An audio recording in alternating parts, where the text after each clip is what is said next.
ಎಲ್ಲರಿಗೆ ನಮಸ್ಕಾರ.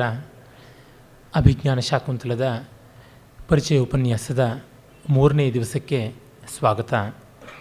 ನಿನ್ನೆ ನಾವು 2ನೇ ಅಂಕದ ನಡುವಿನಲ್ಲಿದ್ವಿ. ದುಷ್ಯಂತ ಶಕುಂತಲೆಯ ಬಗೆಗಿನ ತನ್ನ ಪ್ರೀತಿಯನ್ನು ಅಥವಾ ಅವಳ ಬಗೆಗಿನ ಆಕರ್ಷಣೆಯನ್ನು ವಿದೂಷಕ ಅವನ ಹತ್ರ ಹೇಳ್ತಾ ಇದ್ದ. ಅವನು ಇವನ ಮಾತನ್ನು ಕೇಳಿಕೊಂಡು ಅಲ್ಲಿ ಇಲ್ಲಿ ಒಗ್ಗರಣೆ ಹಾಕ್ತಾ ಇದ್ದನಲ್ಲ, ಆಗ ಆಶ್ರಮಕ್ಕೆ ಹೋಗುವ ನೆವ ಹೇಗೆ ಅಂತ ಯೋಚನೆ.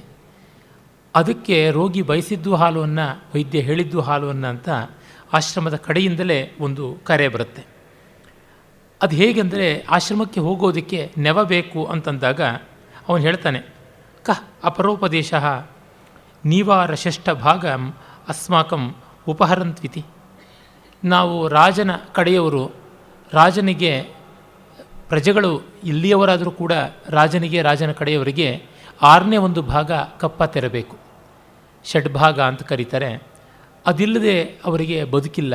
ಹಾಗಾಗಿ ತೆರಿಗೆಯ ಸಂಗ್ರಹಕ್ಕೋಸ್ಕರವಾಗಿ ನೀವು ನವಣೆ, ಧಾನ್ಯ ಇತ್ಯಾದಿಗಳನ್ನು ಕೊಡಿ ಅಂತ ಕೇಳೋದಕ್ಕೆ ಹೋಗೋಣ ಅಂತ ವಿದೂಷಕ ಹೇಳ್ತಾನೆ. ಅದಕ್ಕೆ ಹೇಳ್ತಾನೆ, ಮೂರ್ಖ, ಅನ್ಯಮೇವ ಭಾಗಂ ಏತೆ ತಪಸ್ವಿನಃ ನಿರ್ವಪಂತಿ ಯೋ ರತ್ನರಾಶೀನಪಿ ವಿಹಾಯ ಅಭಿನಂದ್ಯತೆ ಪಶ್ಯ ಯದುತ್ತಿಷ್ಠತಿ ವರ್ಣೇಭ್ಯೋ ನೃಪಾಣಾಂ ಕ್ಷೈತದ್ಧನಂ ತಪಶ್ಷಡ್ಭಾಗಮಕ್ಷಯ್ಯಂ ದದತ್ಯಾರಣ್ಯಕಾಹಿನಃ. ಅವಿವೇಕಿ, ನೀನೇನಂತ ಭಾವಿಸ್ಕೊಂಡು ಬಿಟ್ಟೆ, ಈ ತಪಸ್ವಿಗಳು ಕೊಡ್ತಕ್ಕಂಥ 6ನೇ ಒಂದು ಭಾಗ ರತ್ನರಾಶಿಗಳಿಗೂ ಮಿಗಿಲಾದಂಥದ್ದು, ಅವಿನಾಶಿಯಾದಂಥ ಶಾಶ್ವತವಾದ ಅಕ್ಷಯವಾದಂಥ ತಪಸ್ಸಿನ 6ನೇ ಒಂದು ಭಾಗ. ಅದು ನಮಗೆ ಅವರು ಕಂದಾಯವಾಗಿ ಕೊಡ್ತಾರೆ, ತೆರಿಗೆಯಾಗಿ ಕೊಡ್ತಾರೆ. ನೀನು ಅವರು ಕಾಡಲ್ಲಿ ಸಿಕ್ಕಂಥ ಧಾನ್ಯವನ್ನು ಅಥವಾ ಹಣ್ಣು ಹಂಪಲನ್ನು, ಕಂದ ಮೂಲಗಳನ್ನು ಕಿತ್ತುಕೊಳ್ಳೋದಕ್ಕೆ ಹೋಗುವಂತಂತೀಯಲ್ಲ ಅಂತ. ಇವೆಲ್ಲ ನಿರಂತರವಾಗಿ ಸತತವಾಗಿ ದುಷ್ಯಂತ ಎಷ್ಟು ಧಾರ್ಮಿಕ, ಎಷ್ಟು ಪ್ರಜಾಹಿತಕಾಮಿಯಾದ ರಾಜ ಅನ್ನೋದನ್ನು ತೋರ್ಪಡಿಸ್ತಾ ಇದೆ. ಯಾತಕ್ಕೆ ಅಂದರೆ, ಈ ಹೊತ್ತು ನಮ್ಮ ಬುದ್ಧಿಜೀವಿಗಳ, ದುರ್ಬುದ್ಧಿಜೀವಿಗಳ, ಬುದ್ಧಿಹೀನ ಜೀವಿಗಳ ಅವರು ಇದು ಹಾಗಿದೆ, ಅದು ಹೀಗಿದೆ, ದುಷ್ಯಂತ ದುಷ್ಟ ಅಂತ ಹೇಳ್ತಾರೆ. ಶಾಕುಂತಲ ಬೇಕು ಅವರಿಗೆ ಬೈಯೋದಕ್ಕೋಸ್ಕರ. ಆದರೆ ಶಾಕುಂತಲದಲ್ಲಿ ಪ್ರತಿಪಾದಿತವಾದ ವಿಷಯ ಏನಿದೆ ಅದನ್ನು ಮಾತ್ರ ಜಾಣ ಕುರುಡತನದಿಂದ ಗಮನಿಸಿಕೊಳ್ಳೋದಿಲ್ಲ. ಇದು ಧೂರ್ತತೆ ಅಲ್ಲದೆ ಇನ್ನೇನೂ ಅಲ್ಲ. ಸೆಲೆಕ್ಟಿವ್ ಕೊಟೇಶನ್ ಅನ್ನೋದಕ್ಕಿಂತ ದೊಡ್ಡ ಡೇಂಜರ್ ಇನ್ಯಾವುದುಂಟು.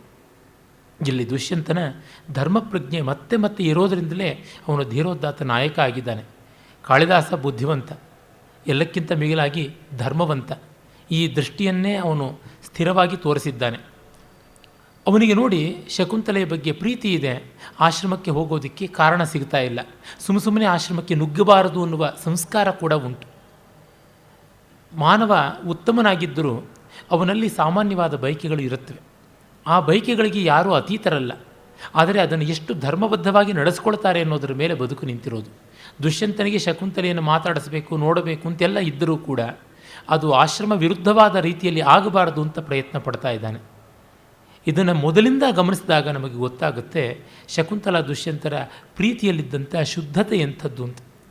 ಆದರೆ ಅದನ್ನೂ ಕೂಡ ಪರಮಧಾರ್ಮಿಕನಾದ ದಾರ್ಶನಿಕ ಕಾಳಿದಾಸ ಒಪ್ಪೋದಿಲ್ಲ. ಇದು ಆಕರ್ಷಣೆಯ ಮೇಲೆ ನಿಂತಿದೆ, ತಪಸ್ಸಿನ ಮೇಲೆ ನಿಂತಿಲ್ಲ ಅಂತ. ಅಂದರೆ ಅವನ ಯಾರ್ಡ್ ಸ್ಟಿಕ್ ಎಷ್ಟು ದೊಡ್ಡದು, ಅವನ ಒಂದು ಧರ್ಮ ಪ್ರಜ್ಞೆ ಎಷ್ಟು ಶಾಲೀನವಾದದ್ದು ಅಂತ ತಿಳಿಯುತ್ತೆ.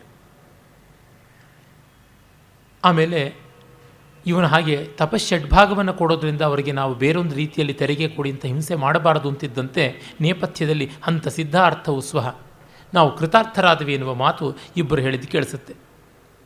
ಕೇಳಿಬಿಟ್ಟು ಧೀರ ಪ್ರಶಾಂತ ಸ್ವರ ತಪಸ್ವಿಭಿರ್ಭವಿತವ್ಯಂ, ಇದು ಧೀರವೂ ಆದದ್ದು ಪ್ರಶಾಂತವೂ ಆದದ್ದು ಸ್ವರ, ಇದು ತಪಸ್ವಿಗಳದೇ ಆಗಿರಬೇಕು ಅಂತ ದುಷ್ಯಂತ ಹೇಳ್ತಾನೆ. ಅಂದರೆ ಒಬ್ಬರ ಧ್ವನಿ ಕೇಳಿಯೇ ಅದು ದೊಡ್ಡ ತಪಸ್ವಿಯ ಮಾತು, ಇದು ದುಷ್ಟನ ಮಾತು, ಇದು ಅವಿವೇಕಿಯ ಮಾತು, ಇದು ಜ್ಞಾನಿಯ ಉಕ್ತಿ ಅಂತನ್ನೋದು ಗೊತ್ತಾಗಬೇಕು ಅಂದರೆ ಇಂಥ ಒಂದು ಸಂಸ್ಕಾರ ಇರಬೇಕು. ಆ ವಾಕ್ಯನಲ್ಲಿ, ಆ ಕಂಠದ ನಾದದಲ್ಲಿ ಯಾವ ಒಂದು ಘನತೆ ಇರಬೇಕು. ಧೀರವೂ ಆದದ್ದು, ಶಾಂತವೂ ಆದದ್ದು, ಧೈರ್ಯವೂ ಇದೆ. ಹಾಗಂತ ಆ ಧೈರ್ಯ ದುಡುಕತನ ಆಗಿಲ್ಲ, ಒರಟುತನ ಆಗಿಲ್ಲ, ನಮ್ರತೆ ಇದೆ, ನೆಮ್ಮದಿ ಇದೆ, ಪ್ರಸನ್ನತೆ ಇದೆ. ಆಮೇಲೆ ಪ್ರತಿಹಾರಿ ಬಂದು ಅವರಿಬ್ಬರು ಮುನಿಕುಮಾರಕರನ್ನು ಕರೀತಾಳೆ. ಅವರು ಬರ್ತಾರೆ. ಅವರು ಬಂದವರು ನೋಡಿ, ರಾಜನನ್ನು ನೋಡಿ ಏನಂದುಕೋತಾರೆ ಅಂತ 2 ಪದ್ಯದಲ್ಲಿ ಹೇಳ್ತಾನೆ. ಕಾಳಿದಾಸ ತನ್ನ ಹಲವು ಸಂದರ್ಭಗಳಲ್ಲಿ ಇಂಥದ್ದನ್ನು ಕಲ್ಪಿಸ್ತಾನೆ. ಮುಂದೆ 5ನೇ ಅಂಕದಲ್ಲಿ ಇಬ್ಬರು ವಂದಿಗಳು ದುಷ್ಯಂತನನ್ನು ಹೊಗಳೋದು ಬರುತ್ತೆ. ಅರಮನೆಯ ಹೊಗಳ ಭಟ್ರು ಸಂಬಳಕ್ಕಾಗಿರುವವರು, ಅವರು ಹೊಗಳೋದು ಒಂದು. ಆದರೆ ಆರಣ್ಯಕರಾದ ತಪಸ್ವಿಗಳು, ಯಾವ ಪ್ರತಿಫಲಾಪೇಕ್ಷೆ ಇಲ್ಲದೇ ಇದ್ದವರು, ದಾಕ್ಷಿಣ್ಯ ಇಲ್ಲದೇ ಇದ್ದವರು, ಅವರು ಮೆಚ್ಚೋದು ಬೇರೆ. ಆದರೆ ಇಬ್ಬರೂ ಕೂಡ ಒಂದನ್ನೇ ಹೇಳ್ತಾರೆ ಅಂತಂದರೆ, ದುಷ್ಯಂತ ಎಂಥ ನಗರದಲ್ಲಿಯೂ ಮತ್ತು ಕಾಡಿನಲ್ಲಿಯೂ ಹೊಗಳು ಭಟ್ಟರಾದ ವಂದಿಮಾಗದರ ಬಳಿಯಲ್ಲಿಯೂ ತಾನು ಋಷ್ಯಾಶ್ರಮಿಗಳ ಬಳಿಯಲ್ಲಿಯೂ ಯಾವ ಒಂದು ವ್ಯಕ್ತಿತ್ವವನ್ನು ಇಟ್ಟುಕೊಂಡಿದ್ದಾನೆ ಅದು ಅಖಂಡವಾದದ್ದು. He's is not split personality ಅಂತ ಗೊತ್ತಾಗುತ್ತೆ. ಅದೇ ಅಗ್ನಿಮಿತ್ರನ ಬಗ್ಗೆ ಅವನ ಆಸ್ಥಾನಕ್ಕೆ ಬಂದಂಥ ಹರದತ್ತ ಗಣದಾಸ ಅನ್ನುವ ಇಬ್ಬರು ನರ್ತನ ಕೋವಿದರಾದ ಆಚಾರ್ಯರು, ನಾಟ್ಯಾಚಾರ್ಯರು ಹೊಗಳುವಂಥ ಮಾತು ಬರುತ್ತೆ. ದ್ವಾರೇ ನಿಯುಕ್ತ ಪುರುಷಂ ಅನ್ನುವಂಥದ್ದು, ನಚನ ಪರಿಚಿತೋ ರಾಜ ಅನ್ನುವ 2 ಶ್ಲೋಕಗಳು ಮಾಲವಿಕಾಗ್ನಿಮಿತ್ರದ 1ನೇ ಅಂಕದಲ್ಲಿ ಬರುತ್ತವೆ. ಅಲ್ಲಿ ಅವರು ಆಸ್ಥಾನದಲ್ಲಿ ಸಂಬಳಕ್ಕಿರ್ತಕ್ಕಂಥ ನಾಟ್ಯಾಚಾರ್ಯರು, ಅವರು ಅಗ್ನಿಮಿತ್ರನ ಹೊಗಳೋದೇನು ದೊಡ್ಡದಲ್ಲ. ಅಲ್ಲಿ ಯಾವ ತಪಸ್ವಿಯ ಮೂಲಕ ಈ ಮೆಚ್ಚಿನ ಮಾತು ಆಡಿಸೋದಿಲ್ಲ. ಆದರೆ ಅಗ್ನಿಮಿತ್ರನಿಗೂ ದುಷ್ಯಂತನಿಗೂ ಎಂಥ ಅಜಗಜಾಂತರ ಅದು ನಾವು ಕವಿಯ ಸೃಷ್ಟಿಯಲ್ಲಿ ಕಾಣ್ತೀವಿ. ಹೀಗಾಗಿ ಕಾಳಿದಾಸನ ದುಷ್ಯಂತ ದೊಡ್ಡವನು ಅನ್ನೋದನ್ನು ಒಪ್ಪಿಕೊಳ್ಳಬೇಕು. ಹೇಳ್ತಾನೆ ಮೊದಲನೇವನು, ಅಧ್ಯಾಕ್ರಾಂತ ವಸತಿ ರಮಣಾಪ್ಯಾಶ್ರಮೇ ಸರ್ವಭೋಗ್ಯೆ ರಕ್ಷಾ ಯೋಗಾತ್ ಅಯಮಪಿ ತಪಃ ಪ್ರತ್ಯಹಂ ಸಂಚಿನೋತಿ ಅಸ್ಯಾಪಿದ್ಯಾಂ ಸ್ಪೃಶತಿ ವಶಿನಶ್ಚಾರಣದ್ವಂದ್ವಗೀತಃ ಪುಣ್ಯಶಬ್ದೋ ಮುನಿರಿತಿ ಮುಹು ಕೇವಲಂ ರಾಜಪೂರ್ವ. ಇವನು ಸರ್ವಭೋಗ್ಯವಾದಂಥ ಅರಮನೆಯಲ್ಲಿದ್ದಾನೆ. ಅದು ಆಶ್ರಮದಂತೆ ಇದೆ ಇವನಿಗೆ. ಕಾಳಿದಾಸನಿಗೆ ರಾಜ್ಯಾಶ್ರಮ ಅನ್ನುವ ಶಬ್ದ ಬಹಳ ಪ್ರಿಯವಾದದ್ದು. ರಘುವಂಶದಲ್ಲಿ ಹೇಳ್ತಾನೆ, ರಾಜ್ಯಾಶ್ರಮ ಮುನಿಂ ಮುನಿಹಿ ಎನ್ನುವ ಮಾತು 1ನೇ ಸರ್ಗದಲ್ಲಿ ಬರುತ್ತೆ. ದಿಲೀಪ ರಾಜ್ಯವನ್ನೇ ಆಶ್ರಮ ಮಾಡಿಕೊಂಡಂಥ ರಾಜರ್ಷಿ, ಆದರೆ ವಸಿಷ್ಠ ಆಶ್ರಮದಲ್ಲಿರ್ತಕ್ಕಂಥ ಬ್ರಹ್ಮರ್ಷಿ, ಅಷ್ಟೇ ವ್ಯತ್ಯಾಸ ಅಂತ. ಇವನು ರಕ್ಷಣೆ ಮಾಡ್ತಾ ಇರುವುದರಿಂದ, ಪ್ರಜಾ ರಕ್ಷಣೆ ಮಾಡುವುದರಿಂದ ನಿರಂತರ ತಪಸ್ಸು ಮಾಡ್ತಾ ಇದ್ದಾನೆ. ಕೌಟಿಲ್ಯಾದಿಗಳು ಧರ್ಮಶಾಸ್ತ್ರ ಅರ್ಥಶಾಸ್ತ್ರಗಳಲ್ಲಿ ಹೇಳ್ತಾರೆ, ರಾಜ ಮಾಡುವಂಥ ಪ್ರಜಾಪಾಲನೆಯೇ ದೊಡ್ಡ ಯಾಗ, ಅದಕ್ಕಿಂತ ಮಿಗಿಲಾದ ಯಾಗ ಇಲ್ಲ, ಅದಕ್ಕಿಂತ ಮಿಗಿಲಾದ ಪೂಜೆ ಇಲ್ಲ, ಅದಕ್ಕಿಂತ ಮಿಗಿಲಾದ ತಪಸ್ಸು ಇಲ್ಲ ಅಂತ. ಮತ್ತು ಇವನ ಕೀರ್ತಿ ಸ್ವರ್ಗಕ್ಕೆ ಮುಟ್ಟಿ ದೇವಗಂಧರ್ವ ಗಾಯಕರೆಲ್ಲರೂ ಹಾಡ್ತಾರೆ. ಇವನು ರಾಜ ಋಷಿ, ರಾಜ ಮುನಿ ಅನ್ನುವ ಹೆಸರಿನಲ್ಲಿ ಲೋಕದಲ್ಲಿ ವ್ಯವಹೃತನಾಗಿದ್ದಾನೆ. ಪುಣ್ಯಶಬ್ದೋ ಮುನಿರಿತಿ ಮುಹುಹು ಕೇವಲಂ ರಾಜಪೂರ್ವ. ನಾವು ಮಹರ್ಷಿಗಳು, ಆದರೆ ಅವನು ರಾಜರ್ಷಿ. ಇನ್ನೊಬ್ಬ ಹೇಳ್ತಾನೆ, ನೈತಚ್ಚಿತ್ರಂ ಯದಯಂ ಉದಧಿ ಶ್ಯಾಮಸೀಮಾಂ ಧರಿತ್ರೀಂ ಏಕಃ ಕೃತ್ಸ್ನಾಂ ನಗರ ಪರಿಘ ಪ್ರಾಂಶುಬಾಹು ಭುನಕ್ತಿ ಆಶಂಸಂತೆ ಸುರಯುವತಯೋ ಬದ್ಧವೈರಾಹಿ ದೈತ್ಯೈ ಅಸ್ಯಾಧಿಜ್ಯೆ ಧನುಷಿ ವಿಜಯಂ ಪೌರುಹೂತೆ ಚ ವಜ್ರೆ. ಇದೇನು ಆಶ್ಚರ್ಯವಲ್ಲ. ನಗರವನ್ನು ಕಾಪಾಡುವ ಕೋಟೆಯ ಬಾಗಿಲಿನ ಅಗುಳಿಯಷ್ಟು ನಗರ ಪರಿಘ ಪ್ರಾಂಶು ಬಾಹು ಅಂದರೆ ಕೋಟೆಯ ಬಾಗಿಲಿನ ಅಗುಳಿಯಷ್ಟು ಉದ್ದವಾಗಿರ್ತಕ್ಕಂಥ ಬಲಿಷ್ಠವಾದಂಥ ಅವನ ತೋಳಿನಿಂದ ಅವನು ಇಡೀ ಜಗತ್ತನ್ನು ಕಾಪಾಡ್ತಾ ಇದ್ದಾನೆ. ಉದಧಿಶ್ಯಾಮ ಸೀಮಾಂ, ಸಮುದ್ರ ವಸನ ವಲಯಿತವಾದಂಥ ಭೂದೇವಿ ಅವಳಿದ್ದಾಳೆ, ಅವಳನ್ನು ಕಾಪಾಡ್ತಾ ಇದ್ದಾನೆ. ದೇವ ಸ್ತ್ರೀಯರು ಕೂಡ ದೈತ್ಯರ ಭೀತಿಯನ್ನು ಬಿಟ್ಟು ಇವನ ಹೆದೇರಿಸಲ್ಪಟ್ಟ ಧನುಸ್ಸಿನಲ್ಲಿ ಮತ್ತು ಇಂದ್ರನ ವಜ್ರಾಯುಧದಲ್ಲಿ ಮಾತ್ರ ವಿಶ್ವಾಸ ಇಡ್ತಾರೆ, ಇನ್ನೆಲ್ಲೂ ಇಲ್ಲ. ಅವನು ದೇವೇಂದ್ರ, ಇವನು ಭೂಮೀಂದ್ರ, ಅವನು ಸುರೇಂದ್ರ, ಇವನು ನರೇಂದ್ರ ಅನ್ನುವಂಥ ಮಾತನ್ನು ಹೇಳ್ತಾನೆ. ಮೊದಲ ಕಡೆ ಇವನ ಧರ್ಮ, 2ನೇ ಕಡೆ ಇವನ ಶೌರ್ಯ, ಎರಡನ್ನೂ ಕೂಡ ಕವಿ ಹೇಳ್ತಾ ಇದ್ದಾನೆ.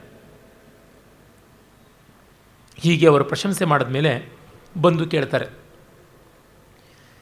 ನೀನು ನಮ್ಮ ಯಾಗಕ್ಕೆ ಬಂದು ರಕ್ಷಣೆ ಕೊಡಬೇಕು, ರಾಕ್ಷಸ ಬಾಧೆ ಉಂಟು ಅಂತ ಹೇಳಿಬಿಟ್ಟು. ತುಂಬ ಸಂತೋಷ, ಬರ್ತೀನಿ ಅಂತ ಹೇಳಿ ಕಳಿಸ್ಕೊಡ್ತಾನೆ. ಕುಲಪತೇಹೇ ಅಸಾನ್ನಿಧ್ಯಾತ್ ರಕ್ಷಾಂಸಿನಃ ಇಷ್ಟಿ ವಿಘ್ನಂ ಉತ್ಪಾದಯಂತೆ. ಅದು ಅಥರ್ವಣ ಕೋವಿದನಾಗಿ ದಕ್ಷನಾದಂತಹ ಶಾಂತ ಘೋರಾದಿ ಆಭಿಚಾರಿಕಾದಿ ಪ್ರಯೋಗಗಳನ್ನು ಬಲ್ಲಂಥ ಕಣ್ವ ಮಹರ್ಷಿ ಇಲ್ಲದೇ ಇರೋ ಕಾರಣ ನಿನ್ನನ್ನು ಕೇಳ್ತಾ ಇದ್ದೀವಿ. ರಾಕ್ಷಸರ ದಾಳಿಯಿಂದ ನಮ್ಮನ್ನು ಕಾಪಾಡಬೇಕು, ಇಷ್ಟಿಗೆ ನಾವು ಕೈ ಹಾಕಿದ್ದೀವಿ. ಪ್ರಾಯಶಃ ಅದರಿಂದ ಗೊತ್ತಾಗುತ್ತೆ, ಅದು ಗ್ರೀಷ್ಮದ ಒಂದು ಪೂರ್ಣಿಮೆ ಅಮಾವಾಸ್ಯೆಗೆ ಹತ್ತಿರ ಬರ್ತಕ್ಕಂಥದ್ದು ಯಾವುದೋ ಸಂದರ್ಭ ಇದ್ದಿರಬೇಕು, ಒಳ್ಳೆಯ ತಿಥಿಯ ಕಾಲ ಇದ್ದಿರಬೇಕು, ಪರ್ವದಿನ ಇರಬೇಕು. ಆಗಲೇ ತಾನು ಇಷ್ಟಿ ಇತ್ಯಾದಿಗಳನ್ನು ಮಾಡೋದು, ಶುಕ್ಲ ಪಕ್ಷದ ಒಂದು ಆರಂಭ ಇರಬೇಕು ಅಂತ ಅನಿಸುತ್ತೆ. ಆಮೇಲೆ ಅವರು ಹೊರಟು ಬಿಡ್ತಾರೆ ಇವನ ಒಂದು ಒಪ್ಪಿಗೆಯನ್ನು ಪಡ್ಕೊಂಡು. ಆಗ ವಿದೂಷಕ ಹೇಳ್ತಾನೆ, ಅಯಮಿದಾನಿಂ ಅನುಕೂಲಸ್ಥೆ ಗಲಹಸ್ತಃ ನೀನು ನುಗ್ಗೋದಕ್ಕೆ ಬಹಳ ಒಳ್ಳೆಯ ಅವಕಾಶ ಬಂದಿದೆ ಆಶ್ರಮದಲ್ಲಿ, ನೀನು ಬಂದು ರಕ್ಷಣೆ ಮಾಡು ಅಂತ ಕೇಳಿಕೊಂಡು ರೋಗಿ ಬಯಸಿದ್ದು ಹಾಲವನ್ನು, ವೈದ್ಯ ಹೇಳಿದ್ದು ಹಾಲುವನ್ನು ಆಯಿತು ಅಂತ. ಇವನು ತುಂಬ ಸಂತೋಷಪಟ್ಟುಕೊಂಡು ಆ ಬಗ್ಗೆ ಮೆಲುಕು ಹಾಕ್ತಾ ಇರ್ತಾನೆ. ಮತ್ತು ವಿದೂಷಕನ ಕೇಳ್ತಾನೆ, ಅಪ್ಯಸ್ತಿ ಶಕುಂತಲಾ ದರ್ಶನೆ ಕುತೂಹಲ, ಶಕುಂತಲೆಯನ್ನು ನೋಡೋದಕ್ಕೆ ನಿನಗೇನಾದರೂ ಕುತೂಹಲ ಇದೆಯಾ ಅಂತ. ಹೌದು, ನನಗಿತ್ತು, ಆದರೆ ಈಗ ರಾಕ್ಷಸರ ಮಾತನ್ನು ಕೇಳಿದ್ರೆ ಚಿಂತೆ ಆಗ್ತಾ ಇದೆ, ಬೇಡವೇ ಬೇಡ ಅನ್ನಿಸ್ತಾ ಇದೆ ಅಂತ.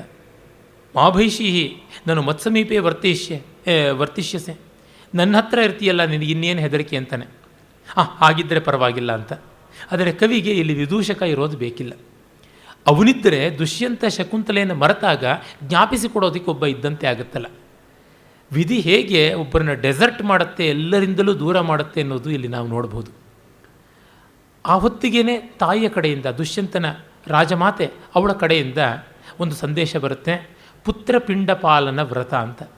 ಅಲ್ಲಿಂದ ಗೊತ್ತಾಗುತ್ತೆ ಇವನಿಗೆ ಸಂತಾನ ಇಲ್ಲ ಅಂತ. ಪುತ್ರನಿಗೆ ಪಿಂಡ ಪಾಲಿತವಾಗಬೇಕು ಅಂದರೆ ಇವನ ಪಿಂಡವನ್ನು ಇವನ ಮಕ್ಕಳು ಹಾಕಬೇಕು, ಇಲ್ಲದೇ ಇವನಿಗೆ ಪಿಂಡ ಎಲ್ಲಿ ಸಿಗೋದು? ಶ್ರಾದ್ದ ಇವನಿಗೆ ಮಾಡೋದಕ್ಕೆ ಸಂತಾನ ಬೇಕು. ಹಾಗಾಗಿ ಪುತ್ರ ಪಿಂಡ ಪಾಲನ ವ್ರತಕ್ಕೋಸ್ಕರವಾಗಿ ಒಳ್ಳೆ ಮಕ್ಕಳು ಹುಟ್ಟಲಿ, ಮೊಮ್ಮಕ್ಕಳಾಗಲಿ ಅಂತ ತಾಯಿಗೆ ಆಸೆ, ಅಜ್ಜಿ ಆಗಬೇಕು ಅಂತ ಆಸೆ. ಅದರಿಂದ ನೀನು ಇರಬೇಕು, ತತ್ರ ದೀರ್ಘಾಯುಷ ಅವಶ್ಯಂ ಸಂಭಾವನೀಯ, ನೀನು ಚಿರಂಜೀವಿ ದೀರ್ಘಾಯುಷ ಭವತ ಅನ್ನುವಲ್ಲಿ ನೋಡಿ ಚಿರಂಜೀವಿಯಾದ ನೀನು ಇರಬೇಕು ಅಂತ ತಾಯಿ ಹೇಳಿ ಕಳಿಸ್ತಾಳೆ. ಆದರೆ ಇವನಿಗೆ ಒಪ್ಪಿಕೊಂಡು ಬಿಟ್ಟಿದ್ದಾನೆ ಋಷ್ಯಾಶ್ರಮದಲ್ಲಿ ಯಜ್ಞ ರಕ್ಷಣೆ ಅಂತ. ಜೊತೆಗೆ ಶಕುಂತಲೆಯನ್ನು ನೋಡುವಂಥ ಸ್ವಕಾರ್ಯವೂ ಇದೆ, ಸ್ವಾಮಿ ಕಾರ್ಯ ಸ್ವಕಾರ್ಯ. ಹಾಗಾಗಿ ನೀನು ಹೋಗ್ಬಾ ಅಂತಾನೆ. ನಾನು ಏನು ಮಾಡಲಿ ಅಂತಂದಾಗ ವಿದೂಷಕ ಹೇಳ್ತಾನೆ, ತ್ರಿಶಂಕುರಿವ ಅಂತರಾಲಯ ತಿಷ್ಠ, ಮಧ್ಯದಲ್ಲಿ ನಿಂತು ಬಿಡು ತ್ರಿಶಂಕು ಹಾಗೆ ಅಂತ ತಮಾಷೆ ಮಾಡ್ತಾನೆ. ಇಲ್ಲ, ನೀನು ಹೋಗ್ಬಾ, ಏನು ನನ್ನನ್ನು ಹೇಳಿ ಅಂತಂದುಕೋತಿ, ಏನು ನಕಲು ಮಾಂ ರಕ್ಷೋ ಭೀರುಕಂ ಗಣೆ, ನಾನು ರಾಕ್ಷಸರಿಗೆ ಹೆದರ್ಕೊಂಡು ಅರಮನೆಗೆ ಹೋಗಬೇಕು ಅಂತೀಯಾ ಅಂತ. ವಿದೂಷಕನಿಗೆ ಅದೇ ಇಷ್ಟ.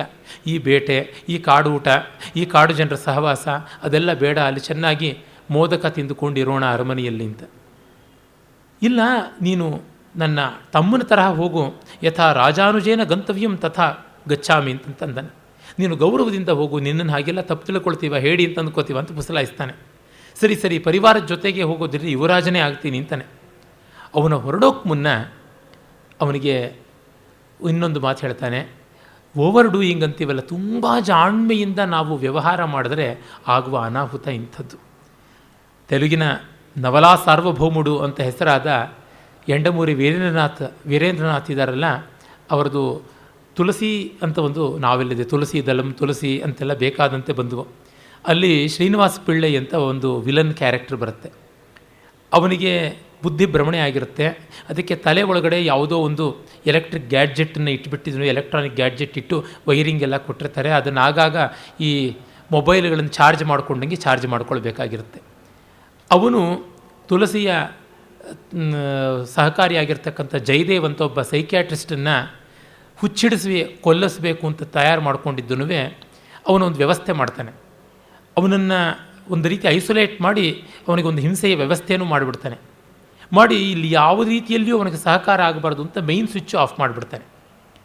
ಆಫ್ ಮಾಡಿಬಿಟ್ಟ ಮೇಲಿಂದ ಅವನಿಗೆ ಆಗ ಪವರ್ ಡೌನ್ ಆಗ್ತಾ ಇರುತ್ತೆ. ಚಾರ್ಜ್ ಮಾಡ್ಕೊಳ್ಳೋದಕ್ಕೆ ಪ್ಲಗ್ ಹತ್ತಿರಕ್ಕೆ ಹೋಗ್ತಾನೆ, ಪ್ಲಗ್ನಲ್ಲಿ ಕರೆಂಟ್ ಬರೋಲ್ಲ, ಯಾಕೆಂದರೆ ಮೈನ್ ಸ್ವಿಚ್ ಆಫ್ ಮಾಡಿರ್ತಾನೆ. ಅಷ್ಟು ದೂರಕ್ಕೆ ಹೋಗೋಕ್ಕಾಗದೆ ಅವನು ಅಲ್ಲಿಯೇ ಬಿದ್ದು ಸತ್ತು ಹೋಗ್ತಾನೆ ಅಂತ ಬರುತ್ತೆ. ಹಾಗೆ ನಾವು ತುಂಬ ಓವರ್ಡನ್ನಾಗಿ, ತುಂಬ ಓವರ್ ಸ್ಮಾರ್ಟಾಗಿ ಆ್ಯಕ್ಟ್ ಮಾಡಿದಾಗ ನಮಗೇ ಅದು ಮುಳುವಾಗಿಬಿಡುತ್ತೆ. ಆ ಒಂದು ಶರ್ಲಾಕ್ ಹೋಮ್ಸ್ ಕಥೆಗಳಲ್ಲಿ ಬರುತ್ತೆ ಒಂದು, ಹೆಸರು ಮರ್ತೋಗ್ಬಿಟ್ಟಿದೆ ಕಥೆ ಇದು, ನಾರ್ವುಡ್ ಬಿಲ್ಡರ್ ಅಂತ.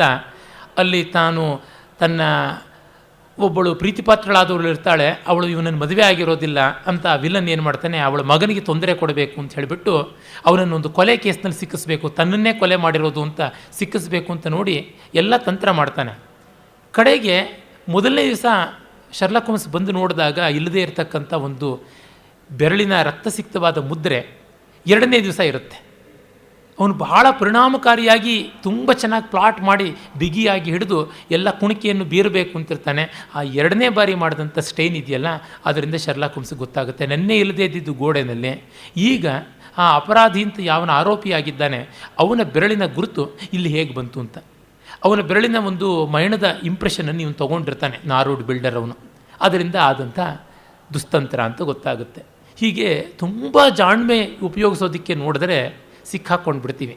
ಡೋಂಟ್ ಬಿ ಟೂ ಸ್ಮಾರ್ಟ್ ಅಂತಾರಲ್ಲ, ದುಷ್ಯಂತ ಪಾಪ ಇಲ್ಲಿ ಹಾಗೆ ಮಾಡ್ತಾನೆ. ಚಪಲೋಯಂ ವಟು ಕದಾಚಿತ್ ಅಸ್ಮತ್ ಪ್ರಾರ್ಥನಾ ಅಂತಃಪುರೇಭ್ಯ ಕಥಯೇತ್. ಇವನು ದಕ್ಷಿಣ ನಾಯಕ, 10 ಜನ ಹೆಂಡತೀರು, ಒಬ್ಬರಿಗೆ ಇನ್ನೊಬ್ಬರು ಆಗೋಲ್ಲ, ಆದರೆ ಯಾರಿಗೂ ಕಹಿಯಾಗದಂತೆ ನೋಡಿಕೊಳ್ಳುವ ಮ್ಯಾನೇಜ್ಮೆಂಟು ಇವನ ಜಾಣ್ಮೆ. ಹಾಗಾಗಿ ಇವನು ಈ ಕಥೆಯನ್ನು, ಶಕುಂತಲೆ ಬಗ್ಗೆ ಇವನು ಆಸಕ್ತನಾದ ಕಥೆಯನ್ನು ಅಲ್ಲಿ ಯಾರು ಹಸ್ತಿನಾವತಿಯಲ್ಲಿ ಕೇಳಿಸ್ಕೊಳ್ಬಾರ್ದು. ಈ ವಿದೂಷಕ ನಂತರ ಬಾಯಿ ಬಿಟ್ಟುಬಿಡ್ತಾನೆ, ಎಲ್ಲೆಲ್ಲೂ ಬಾಯಿ ಬಿಟ್ಟು ದಬಾದುಬಿ ಮಾಡುವಂಥವನು. ಹಾಗಾಗಿ ಇವನನ್ನು ಇದೆಲ್ಲ ಪರಮಾರ್ಥವಲ್ಲ ಅಂತ ಇವನಿಗೆ ಕನ್ವಿನ್ಸ್ ಮಾಡಿದ್ರೆ ಅವನು ಮರೆತೋಗ್ತಾನೆ ಅಂತ ಹೇಳಿಬಿಟ್ಟು ಹೇಳ್ತಾನೆ. ವಯಸ್ಯ ಋಷಿಗೌರವಾದ ಆಶ್ರಮಂ ಗಚ್ಚಾಮಿ ನಖಲು ಸತ್ಯಮೇವ ತಾಪಸಕನ್ಯಾಯ ಮಮ ಅಭಿಲಾಷ. ಋಷಿಗಳ ಮೇಲಿನ ಗೌರವದಿಂದ ಹೋಗ್ತಾ ಇದ್ದೀನಿ, ಅವಳಲ್ಲೇನೂ ಆಸಕ್ತಿ ಇಲ್ಲ. ಕ್ವಯಂ ಕ್ವಪರೋಕ್ಷ ಮನ್ಮಥಃ ಮೃಗಶಾವೈ ಸಮಮೇಧಿತೋ ಜನಃ ಪರಿಹಾಸ ವಿಜಲ್ಪಿತಂ ಸಖೆ ಪರಮಾರ್ಥೇನ ನ ಗೃಹ್ಯತಾಂ ವಚಃ. ನಾವೆಲ್ಲಿ ಮನ್ಮಥ ಅಂದರೆ ಏನು ಅಂತ ಗೊತ್ತಿಲ್ಲದೆ ಇದ್ದಂಥ, ಜಿಂಕೆಗಳ ಜೊತೆಗೆ ಜಿಂಕೆಯಂತೆ ಬೆಳೆದಂಥ ಆ ಜನರಲ್ಲಿ ಇಲ್ಲಿ ಪುಲ್ಲಿಂಗ ಪ್ರಯೋಗ ಮಾಡಿದ್ದಾನೆ ನೋಡಿ. ಕ್ವಯಂ ಕ್ವಪರೋಕ್ಷ ಮನ್ಮಥೋ ಮೃಗಶಾವೈ ಸಮಮೇಧಿತೋ ಜನಃ. ತಾನು ಶಕುಂತಲೆ ಬಗ್ಗೆ ಸ್ವಲ್ಪವೂ ಇಷ್ಟ ಇಲ್ಲ, ಆ ಜನ ಇದೆಯಲ್ಲ, ಆ ಜನ ಇದಾರಲ್ಲ ಅನ್ನುವಂತೆ ಹೇಳುವಂಥ ಒಂದು ನ್ಯೂಟ್ರಲ್ ಪಾಲಿಸಿ ತಗೊಂಡದ್ದು ಅಂತ. ಸಂಸ್ಕೃತ ಭಾಷೆ ಹೇಗೆ ಒದಗಿ ಬರುತ್ತೆ ಅಂತ ನೋಡಬೇಕು ಇಂಥ ಜಾಗದಲ್ಲಿ. ಇನ್ನು ಯಾವ ಭಾರತೀಯ ಭಾಷೆಯೂ ಸಂಸ್ಕೃತ ಭಾಷೆಯ ಮಂಡಿವರೆಗೆ ಕೂಡ ಹತ್ತೋದಿಲ್ಲ. ಅದನ್ನು ಹೇಳೋದಕ್ಕೆ ನನಗೆ ಯಾವ ಸಂಕೋಚವೂ ಇಲ್ಲ. ಮಿಕ್ಕ ಭಾಷೆಗಳು ಸಂಕಟ ಪಟ್ಟರೆ ಏನೂ ಮಾಡೋಕ್ಕಾಗೋಲ್ಲ. ಆ ಭಾಷೆಯಿಂದ ಪಡ್ಕೊಂಡ್ರೆ ಪುಣ್ಯ ಅಷ್ಟೇ. ಗಂಗೆ ಹರಿತಾ ಇದ್ದರೆ ಅದರೊಳಗೆ ಮಿಂದರೆ ಪಾವನವಾಗ್ತೀವಿ. ಇಲ್ಲ ನಾನು ಕೊಚ್ಚೆಯಾಗೇ ಇರ್ತೀನಿ ಅಂದರೆ ನಾನು ಏನೂ ಮಾಡೋಕ್ಕಾಗೋಲ್ಲ ಅಂತಲೇ ಬೇಕಾಗುತ್ತೆ. ಏಕೆಂದರೆ ಒಂದೊಂದು ಶಬ್ದ, ಒಂದೊಂದು ಲಿಂಗ, ಒಂದೊಂದು ವಚನ, ಒಂದೊಂದು ವಿಭಕ್ತಿಯೂ ಕೂಡ ವ್ಯಂಜನಾವೃತ್ತಿಯಿಂದ ತುಂಬಿ ತುಳುಕಾಡುವಂಥದ್ದು ಗೊತ್ತಾಗುತ್ತೆ. ಹೇಳ್ಬೋದಾಗಿತ್ತು ಕ್ವಯಂ ಕ್ವಪರೋಕ್ಷ ಮನ್ಮಥ ಮೃಗಶಾವೈ ಸಮಮೇಧಿತ ಸತಿ ಅಂತ ಹೇಳ್ಬೋದಾಗಿತ್ತು. ಛಂದಸ್ಸಿಗೆ ಏನೂ ತೊಂದರೆ ಬರ್ತಾ ಇರಲಿಲ್ಲ. ಆದರೆ ಇವನದನ್ನು ಒಂದು ಪುಲ್ಲಿಂಗದಲ್ಲಿ ಬಳಸುವ ಮೂಲಕ ಏನೂ ಆಕರ್ಷಣೆ ಇಲ್ಲ ಅನ್ನುವಂಥದ್ದು ವ್ಯಕ್ತೀಕರಿಸ್ತಾ ಇದ್ದಾನೆ. ಜೊತೆಗೆ ಇದು ವಿಯೋಗಿನಿ ಛಂದಸ್ಸಲ್ಲಿದೆ. ವಿಯೋಗಿನಿ ಛಂದಸ್ಸು ಕಾಳಿದಾಸ ಬಳಸಿರೋದು ವಿಯೋಗಕ್ಕೆ, ವಿಯೋಗದ ಗೋಳಾಟಕ್ಕೆ ಬಳಸಿರೋದು. ಇಲ್ಲಿ ನನಗೇನು ಇಂಟ್ರೆಸ್ಟ್ ಇಲ್ಲ ಅಂತ ಹೇಳಿದವನು ಕಡೆಗೆ ಇದೇ ಛಂದಸ್ಸಲ್ಲಿ ಗೋಳಾಡಬೇಕಾಗತ್ತೆ ಮುಂದೆ. ನೀನು ಯಾಕೆ ಹೇಳಲಿಲ್ಲ ಅಂತ ಕೇಳ್ತಾನೆ 6ನೇ ಅಂಕದಲ್ಲಿ. ನೀನಾದರೂ ಜ್ಞಾಪಿಸ್ಬೋದಾಗಿತ್ತಲ್ಲ ಅಂತ.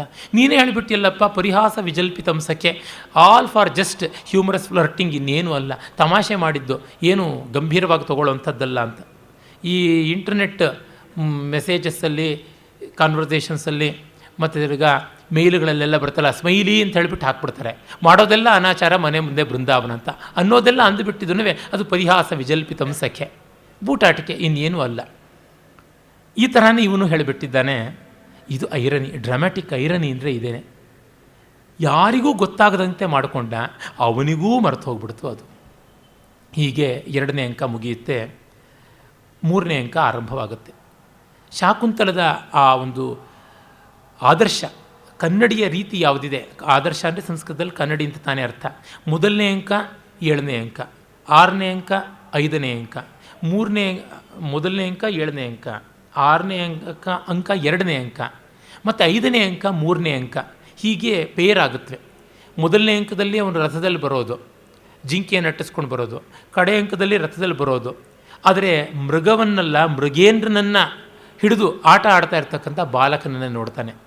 ಇಲ್ಲಿ ಶಕುಂತಲೆಯನ್ನು ನೋಡಿದ್ರೆ ಅಲ್ಲಿ ಶಾಕುಂತಲನನ್ನು ನೋಡ್ತಾನೆ. ಹೀಗೆ ಬರುತ್ತೆ. ಇಲ್ಲಿ ಅವನು ಕಣ್ವರನ್ನು ನೋಡೋಕ್ಕಾಗಲ್ಲ. 1ನೇ ಅಂಕದಲ್ಲಿ ಕಣ್ವರಿರೋಲ್ಲ. ಅಲ್ಲಿ ಕಣ್ವ ಗೋತ್ರ ಪ್ರವರ್ತಕರಾದಂಥ ಕಶ್ಯಪರೇ ಇರ್ತಾರೆ, ಅವ್ರನ್ನ ನೋಡ್ತಾನೆ. ಇಲ್ಲಿ ಸಿಗದೇ ಇದ್ದ ಆಶೀರ್ವಾದ ಅಲ್ಲಿ ಸಿಗುತ್ತೆ. ಅಂದರೆ ಆ ಒಂದು ಪರಿಪೂರ್ಣತೆ ಯಾವ ಥರ ಬರುತ್ತೆ ಎನ್ನುವ ಕಾಂಟ್ರಾಸ್ಟನ್ನು ತೋರಿಸ್ತಾನೆ. ಮತ್ತು 2ನೇ ಅಂಕದಲ್ಲಿ ವಿದೂಷಕನ ಜೊತೆಗೆ ಶಕುಂತಲೆಯ ಬಗೆಗಿನ ಪ್ರೀತಿಯನ್ನೆಲ್ಲ ಮೊಗೆದು ಸುರುಕೊಳ್ತಾನೆ. ಅಲ್ಲಿ ಕೂಡ ಹಾಗೆ ಶಕುಂತಲೆಯ ಬಗೆಗಿನ ಪ್ರೀತಿಯನ್ನು ದುಃಖಿಸ್ತಾ ಸುರುಕೋತಾನೆ. ಇಲ್ಲಿ ಶಕುಂತಲೆಯ ಫಿಸಿಕಲ್ ಬ್ಯೂಟಿನ ಹೇಳ್ತಾನೆ, ಅಲ್ಲಿ ಅವಳ ವ್ಯಕ್ತಿತ್ವವನ್ನು, ಅವಳ ಸೌಶೀಲ್ಯವನ್ನು, ಅದನ್ನು ತಾನು ಗುರುತಿಸಲಿಲ್ಲವಲ್ಲ ಅನ್ನೋ ದುಃಖವನ್ನು ಅದನ್ನು ವಿಸ್ತರಿಸ್ತಾ ಬರ್ತಾನೆ. ಇಲ್ಲಿ ಆ ಋಷಿಕುಮಾರರು ನಮ್ಮ ಯಜ್ಞ ರಕ್ಷಣೆಗೆ ಬಾ ಅಂತ ಕರೀತಾರೆ ಒಂದು ಧಾರ್ಮಿಕ ಕಾರ್ಯಕ್ಕೆ. ಹೋಗುವಾಗ ಶಕುಂತಲೆಯದೊಂದು ನೆವ ಇರುತ್ತೆ. ಆದರೆ ಅಲ್ಲಿ ಮಾತಲಿ ಬಂದು ದೇವ ಕಾರ್ಯಕ್ಕಾಗಿ, ದೇವಾಸುರ ಸಂಗ್ರಾಮಕ್ಕಾಗಿ ಬಾ ಅಂತ ಕರೆದಾಗ ಯಾವ ಸ್ವಕಾರ್ಯದ ಇದು ಇರೋಲ್ಲ, ಅವನು ಸ್ವಾಮಿ ಕಾರ್ಯಕ್ಕಾಗಿ ಹೋಗ್ತಾನೆ. ಈ ಮಧ್ಯೆ ಬೇಟೆಗಾಗಿ ಬಂದಂಥ ಅವನು ಸೇನಾಧಿಪತಿ ಬೇಟೆಗೆ ಹೋಗೋಣ ಅಂದರೆ ಇಲ್ಲ ನಾನು ಬೇಟೆಗೆ ಬರೋಲ್ಲ ಅಂತ ಹೇಳಿಬಿಟ್ಟು ಯಾವ ಉದ್ದೇಶಕ್ಕಾಗಿ ಕಾಡಿಗೆ ಬಂದನೋ ಅದನ್ನು ಮರೀತಾನೆ. ಬೇಟೆ ಪ್ರಜೆಗಳನ್ನು ರಕ್ಷಣೆ ಮಾಡೋಕ್ಕಾಗಿ ಇದ್ದಂಥದ್ದೊಂದು ಬರೀ ವ್ಯಸನ ಅಂತಲ್ಲ, ಒಂದು ಮಟ್ಟಕ್ಕೆ ಅದು ಕಾಪಾಡೋಕ್ಕೆ ಅಂತಲೇ ಬಂದವನಾಗಿದ್ದ.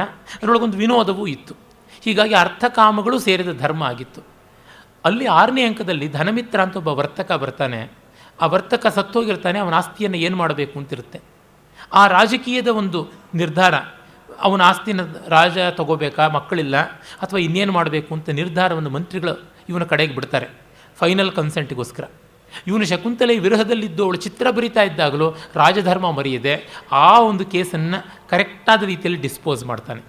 ಅಲ್ಲಿ ಯಾವ ಸ್ವಾರ್ಥವೂ ಇಲ್ಲ, ಅಲ್ಲಿ ಯಾವ ಅರ್ಥಕಾಮವೂ ಇಲ್ಲ, ಆದರೆ ಧರ್ಮವನ್ನೇ ಆಚರಿಸ್ತಾನೆ. ಆ ಮಟ್ಟದ ಮೆಚ್ಯೂರಿಟಿ ಬಂದಿರುವಂಥದ್ದು ಗೊತ್ತಾಗುತ್ತೆ. ಮತ್ತು 2ನೇ ಅಂಕದ ಆರಂಭದಲ್ಲಿ ವಿದೂಷಕ ತನ್ನ ಸಂಕಟವನ್ನೆಲ್ಲ ಹೇಳ್ಕೊಳ್ತಾನೆ ಪ್ರವೇಶಕದಲ್ಲಿ.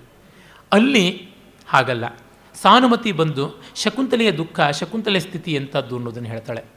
2ನೇ ಅಂಕದಲ್ಲಿ ಗ್ರೀಷ್ಮದ ಧಗಧಗಿಸುವಿಕೆಯ ಹಿನ್ನೆಲೆ, 6ನೇ ಅಂಕದಲ್ಲಿ ವಸಂತದ ಹಿನ್ನೆಲೆ. ಇಲ್ಲಿ ಗ್ರೀಷ್ಮ ಇದ್ದರೂ, ಧಗಧಗಿಸುವ ಗ್ರೀಷ್ಮ ಇದ್ದರೂ ಇವನಿಗೆ ವಸಂತದ ಉನ್ಮಾದ ಇರುತ್ತೆ ರಾಜನಿಗೆ. ಅಲ್ಲಿ ವಸಂತ ಕಾಲ ಇದ್ದರೂ ವಸಂತೋತ್ಸವ ಮಾಡೋದು ಬೇಡ ಅಂತಕ್ಕಂಥ ಒಂದು ವಿಷಾದ ಇರುತ್ತೆ. ಸಾಮ್ಯ ವೈಷಮ್ಯ ಎರಡನ್ನೂ ಕವಿ ತೋರಿಸುವಂಥದ್ದು ಅತ್ಯದ್ಭುತವಾದ ರಚನಾಶಿಲ್ಪ. ಶೇಕ್ಸ್ಪಿಯರ್ ಅದ್ಭುತವಾದ ನಾಟಕಕಾರ, ಆದರೆ ಅವನ ಕನ್ಸ್ಟ್ರಕ್ಷನ್ಸ್ ಇಂಥ ಪರ್ಫೆಕ್ಷನ್ಗೆ ಮುಟ್ಟಿದ್ದು ಇಲ್ಲವೇ ಇಲ್ಲ. ಅವನ ದಿ ಪರ್ಫೆಕ್ಟ್ ಕನ್ಸ್ಟ್ರಕ್ಷನ್ ಅಂತ ಹೇಳೋದಿದ್ರೆ 2, ಒಂದು ಹ್ಯಾಮ್ಲೆಟ್, ಇನ್ನೊಂದು ಟೆಂಪೆಸ್ಟ್ ಅಂತ. ಅಲ್ಲಿ ಲೂಸ್ ಎಂಡ್ಸು ಹಲವು ಕಡೆ ಸ್ವಲ್ಪ ಸಿಗುತ್ತವೆ. ಅಲ್ಲಿ ಮಾತು ಅತಿಯಾಗುವಂಥದ್ದುಂಟು ಹ್ಯಾಮ್ಲೆಟ್ನಲ್ಲಿ. ಟೆಂಪೆಸ್ಟ್ನಲ್ಲಿ ತುಂಬ ಎಂಜಿನಿಯರ್ಡ್ ಆಗಿ ಕಾಣಿಸುತ್ತೆ, ಮತ್ತು ಮಹತ್ತರವಾದ ಸಂದೇಶ ಏನು ದೊಡ್ಡದಾಗಿ ಕಾಣಿಸೋಲ್ಲ. ಅಲ್ಲಿ ಇನ್ನೂ ರಾಗದ್ವೇಷಗಳು ಆ ಪ್ರಾಸ್ಪರೋ ಅಂತ ಅವನನ್ನು ಬಿಡೋಲ್ಲ, ಸೇಡು ಇತ್ಯಾದಿ. ಇಲ್ಲಿ ಹಾಗಿಲ್ಲ. ಹಾಗೆ ನೋಡಿದಾಗ ನಮಗೆ ಗೊತ್ತಾಗುತ್ತೆ ಆ ಶಾಂತ ರಸವನ್ನು, ಪರಿಣಾಮ ರಮಣೀಯವಾದ ರಚನಾ ವೈಶದ್ಯವನ್ನು ಕವಿ ತಂದುಕೊಡೋದು ಎಂಥ ದೊಡ್ಡ ರೀತಿಯಲ್ಲಿದೆ ಕಾಳಿದಾಸನಲ್ಲಿ ಅಂತ ಗೊತ್ತಾಗುತ್ತೆ. ಇನ್ನು 3ನೇ ಅಂಕ ಮತ್ತು ಅಲ್ಲಿ 5ನೇ ಅಂಕ, ಎರಡೂ ಕಡೆಯಲ್ಲಿ ಶಕುಂತಲ ದುಷ್ಯಂತರು ಫೇಸ್ ಟು ಫೇಸ್ ಬರ್ತಾರೆ. ಶಕುಂತಲೆ ಮತ್ತು ದುಷ್ಯಂತರು. ಇಲ್ಲಿ ಶಕುಂತಲ ದುಷ್ಯಂತರ ಸಮಾಗಮ, ಅಲ್ಲಿ ವಿಯೋಗ. ಇಲ್ಲಿ ಆಗೋದು ರಿಜಿಸ್ಟ್ರ್ ಆಫೀಸಲ್ಲಿ ಲವ್ ಮ್ಯಾರೇಜಿನ ಹಿಂದಿನ ಸೀನು, ಅಲ್ಲಿ ಕೋರ್ಟ್ನಲ್ಲಿ ಡೈವೋರ್ಸ್ಗೆ ಹಿಂದಿನ ಸೀನು. ಅಂದರೆ ಇಲ್ಲಿ ಸಮಾಯೋಗ, ಅಲ್ಲಿ ವಿಯೋಗ. ಇಲ್ಲಿರೋದು ಇವಳಿಗೆ ಸಖಿಯರಿಬ್ಬರು, ನರ್ಮ ಸಖಿಯರು, ಅನಸೂಯ ಪ್ರೇಮೋದೆ. ಅಲ್ಲಿರ್ತಕ್ಕಂಥವರು ಕಟುಕರಂತೆ ವರ್ತಿಸ್ತಕ್ಕಂಥ ಶಾರ್ಗರ್ವ ಶಾರದ್ವತ, ಅವರು ಕಣ್ವನ ಶಿಷ್ಯರೇನೆ. ಅಲ್ಲಿರುವುದು ಅರಮನೆ, ಇಲ್ಲಿರುವುದು ಎಲೆಮನೆ. ಇಲ್ಲಿ ಮಾಲಿನಿ ನದಿ ತೀರದಲ್ಲಿ ಉಪಭೋಗಾರ್ಹವಾದಂಥ ಸುಂದರವಾದಂಥ ಸನ್ನಿವೇಶದಲ್ಲಿ, ಅಲ್ಲಿ ಎಷ್ಟು ಸುಂದರವಾದರೂ ತುಂಬ ಅಪರಿಚಿತವಾದಂತಹ ದಿಕ್ಕು ದಿಕ್ಕಲ್ಲಿ ಕೆಕ್ಕರಿಸಿ ನೋಡ್ತಕ್ಕಂಥ ರೂಕ್ಷವಾದ ಧರ್ಮಾಸನದ ರಾಜಸಭೆ. ಅಲ್ಲಿರೋದು ಪೌರವ ಮಹಾರಾಜಾಧಿರಾಜ ದುಷ್ಯಂತ, ಇಲ್ಲಿರೋದು ಪ್ರಣಯಿ ಆರ್ತನಾದಂಥ ದುಷ್ಯಂತ. ಇಲ್ಲಿರೋದು ಮುಗ್ಧಳಾಗಿ ಪ್ರಣಯೋನ್ಮತ್ತೆಯಾದ ಶಕುಂತಲೆ, ಅಲ್ಲಿರೋದು ಉಂಗುರವನ್ನು, ಅಭಿಜ್ಞಾನಾಭರಣವನ್ನು ಕಳ್ಕೊಂಡು ಮುಂದೆ ಗತಿಯೇನು ಅಂತ ಗೊತ್ತಿಲ್ಲದ ಗರ್ಭಿಣಿಯಾದಂಥ ಬಾಧ್ಯತೆಯ ಭಾರವೇ ತಲೆ ಮೇಲೆ ಬಿದ್ದಂಥ ಶಕುಂತಲೆ. ಇಲ್ಲಿ ಗೌತಮಿ ಬರ್ತಾಳೆ. ಗೌತಮಿ ಬರೋದನ್ನು ಅವಾಯ್ಡ್ ಮಾಡ್ತಾಳೆ ಮಿಕ್ಕ ಸಖಿಯರು. ಅಯ್ಯೋ ಚಕ್ರವಾಕ ವಧು, ಕತ್ತಲೆ ಬರ್ತಾ ಇದೆ, ಹುಷಾರು ಅಂತೆಲ್ಲ ಸೂಚನೆಗಳು ಕೊಡ್ತಾನೆ. ದುಷ್ಯಂತ ನೀನು ಒಟ್ಟಿಗಿದ್ದೀನ, ಬರ್ತಾ ಇರೋದನ್ನು ಗಮನಿಸ್ಕೊಳ್ಳಿ ಅಂತ. ಅಲ್ಲಿ ಪಾಪ ಗೌತಮಿನೇ ಇವಳ ಸಹಾಯಕ್ಕೆ ಬರಬೇಕಾಗುತ್ತೆ, ಆದರೂ ಏನೂ ಪ್ರಯೋಜನ ಆಗೋದಿಲ್ಲ. ಯಾರನ್ನು ಅವಾಯ್ಡ್ ಮಾಡೋಕ್ಕೆ ಹೋದ್ರೋ ಅವರಲ್ಲಿ ಬೇಕಾಗುತ್ತೆ, ಆದರೂ ಪ್ರಯೋಜನಕ್ಕೆ ಬರೋದಿಲ್ಲ. ಹೀಗೆ ಅತ್ಯದ್ಭುತವಾದ ವೈಸದೃಶ್ಯವನ್ನು, ಕಾಂಟ್ರಾಸ್ಟನ್ನು ತೋರಿಸ್ತಾನೆ. ತುಂಬ ಉತ್ಕೃಷ್ಟವಾದಂಥದ್ದು ರಚನಾ ಸೌಭಾಗ್ಯ ಅಲ್ಲಿದೆ. ಈಗ ನೋಡಿ 6ನೇ ಅಂಕದ ಆರಂಭ ವಿಷ್ಕಂಭಕ, ಅಂದರೆ ಒಂದು ಮೈನರ್ ಸೀನ್. ಅಲ್ಲಿ ಯಜಮಾನ ಶಿಷ್ಯ ಬರ್ತಾನೆ, ಅಂದರೆ ಯಜ್ಞದ ಯಜಮಾನ ಅವನು ಆಗಷ್ಟೇ ಒಂದು ಸವನ ಮುಗಿಸಿದ್ದಾನೆ. ಅಂದರೆ ಪ್ರಾತಃ ಕಾಲದ ಸವನ ಅದನ್ನು ಮುಗಿಸಿದ್ದಾನೆ, ಅಥವಾ ಮಾಧ್ಯಂದಿನ ಸವನ ಅದನ್ನು ಮುಗಿಸಿದ್ದಾನೆ ಅಂತ ಇಟ್ಕೊಳ್ಬೇಕು. ಯಜ್ಞದಲ್ಲಿ 3 ಹೊತ್ತು ಆಹುತಿ ಕೊಡುವಂಥದ್ದು ಉಂಟು ಸೋಮಾದಿ ಯಾಗಗಳಲ್ಲಿ. ಹುಂಕಾರೇಣೇವ ಧನುಷಃ ಸಹಿ ವಿಜ್ಞಾನ ಪೋಹತಿ. ಎಂಥದ್ದು ದುಷ್ಯಂತನ ಮಹಾನುಭಾವತೆ. ಒಂದು ಹುಂಕಾರವೇ ಸಾಕು, ಒಂದು ಧನುಷ್ಟಂಕಾರವೇ ಸಾಕು, ರಾಕ್ಷಸರನ್ನು ದೂರ ಮಾಡ್ತಾ ಇದ್ದಾನೆ. ಮಹಾನುಭಾವೋ ರಾಜ ದುಷ್ಯಂತ ಅಂತ ಕೊಂಡಾಡ್ತಾನೆ. ಹಾಗೆ ಅಂತ ಅವನು ಸಮಿತ್ ಕುಶಗಳನ್ನು ಇಟ್ಟುಕೊಂಡು ಬರ್ತಾ ಇದ್ದಾಗ ಹಿನ್ನೆಲೆಯಲ್ಲಿ ಪ್ರೇಮವಧೆ ಎಲ್ಲಿಗೂ ಹೋಗ್ತಾ ಇರುವಂತೆ ಕಾಣಿಸುತ್ತೆ. ಏನು ಪ್ರೇಮವಧೆ ಎಲ್ಲಿಗೆ ಹೋಗ್ತಾ ಇದೆಯಾ, ಯಾಕೆ ಕಮಲದ ದಳಗಳನ್ನೆಲ್ಲ ತೊಗೊಂಡು ಹೋಗ್ತಾ ಇದೆಯಾ ಅಂತಾನೆ. ಯಾಕೆಂದರೆ 2ನೇ ಅಂಕದ ಕಥೆ 1ನೇ ಅಂಕದ ಕಥೆ ಮರುದಿವಸ ಆಗಿದ್ದು, ಅದಾದ ಒಂದು 4-5 ದಿವಸ ಅಥವಾ ಒಂದು ವಾರ ಒಂದು 7 ದಿವಸಗಳ ಕಾಲ ಸಾಮಾನ್ಯ ಯಜ್ಞ ಇತ್ಯಾದಿ ನಡೆಯುತ್ತೆ. ಒಂದು 6 ದಿವಸ ಆಗಿದೆ ಅಂತ ಅಂದ್ಕೋಬೋದು. ಇನ್ನೂ ಒಂದು ದಿವಸ ಯಜ್ಞ ಇದೆ. ಆ ದಿವಸದಲ್ಲಿ ಅಂದರೆ ಒಂದು ವಾರ ಹತ್ತತ್ರ ಆಗ್ತಾ ಇದ್ದಂತೆ ನಡೆಯುವಂಥ ಸೀನು. ಅದೇ ಬೇಸಿಗೆ ಕಾಲ. ಬೇಸಿಗೆ ಹಗಲು ಅಥವಾ ಮಧ್ಯಾಹ್ನ ಅಂತ ಇಟ್ಟುಕೊಂಡ್ರೆ ಒಳ್ಳೆಯದು. ಮಾಧ್ಯಮದಿನ ಸಮನ ಮತ್ತು ಆ ಬಿಸಿಲು ಗೊತ್ತಾಗುತ್ತೆ. ಇಲ್ಲಿ ಮತ್ತೆ ಆ ಬಿಸಿಲು ಗ್ರೀಷ್ಮದ ರೆಫರೆನ್ಸ್ ಕವಿ ಮಾಡ್ತಾ ಇದ್ದಾನೆ. ನಾನು ಹೇಳಿದೆ ಇದು ಕಾಮಾಗ್ನಿ, ಕಾಮಜ್ವಾಲೆ, ಕಾಮತಪ. ಅದು ಮುಂದೆ ಕವಿಯೇ ಹೇಳ್ತಾನೆ. ನೋಡಿ, ಗ್ರೀಷ್ಮದಲ್ಲಿ ಇವರ ಕಾಮ ಬಾಧಿಸ್ತು. ಮುಂದೆ 6ನೇ ಅಂಕದಲ್ಲಿ ವಸಂತ ಬಂದಾಗಲೂ ಕಾಮ ಏನು ಕೆರಳಲಿಲ್ಲ ಅಂತಂದರೆ ಯಾವ ಮಟ್ಟಕ್ಕೆ ಪಾಕ ಬರ್ತಾ ಇತ್ತು ಅಂತ ಗೊತ್ತಾಗುತ್ತೆ. ಏನು ಕಮಲ ದಳಗಳನ್ನು, ಕನ್ನೈದಿಲೆಗಳನ್ನು ಎಲ್ಲ ತೆಗೆದುಕೊಂಡು ಹೋಗ್ತಾ ಇದೆಯಾ ಯಾಕೆ ಅಂತ ಕೇಳ್ತಾನೆ. ಅಲ್ಲಿಂದಲೇ ಉತ್ತರ ಬರುತ್ತೆ.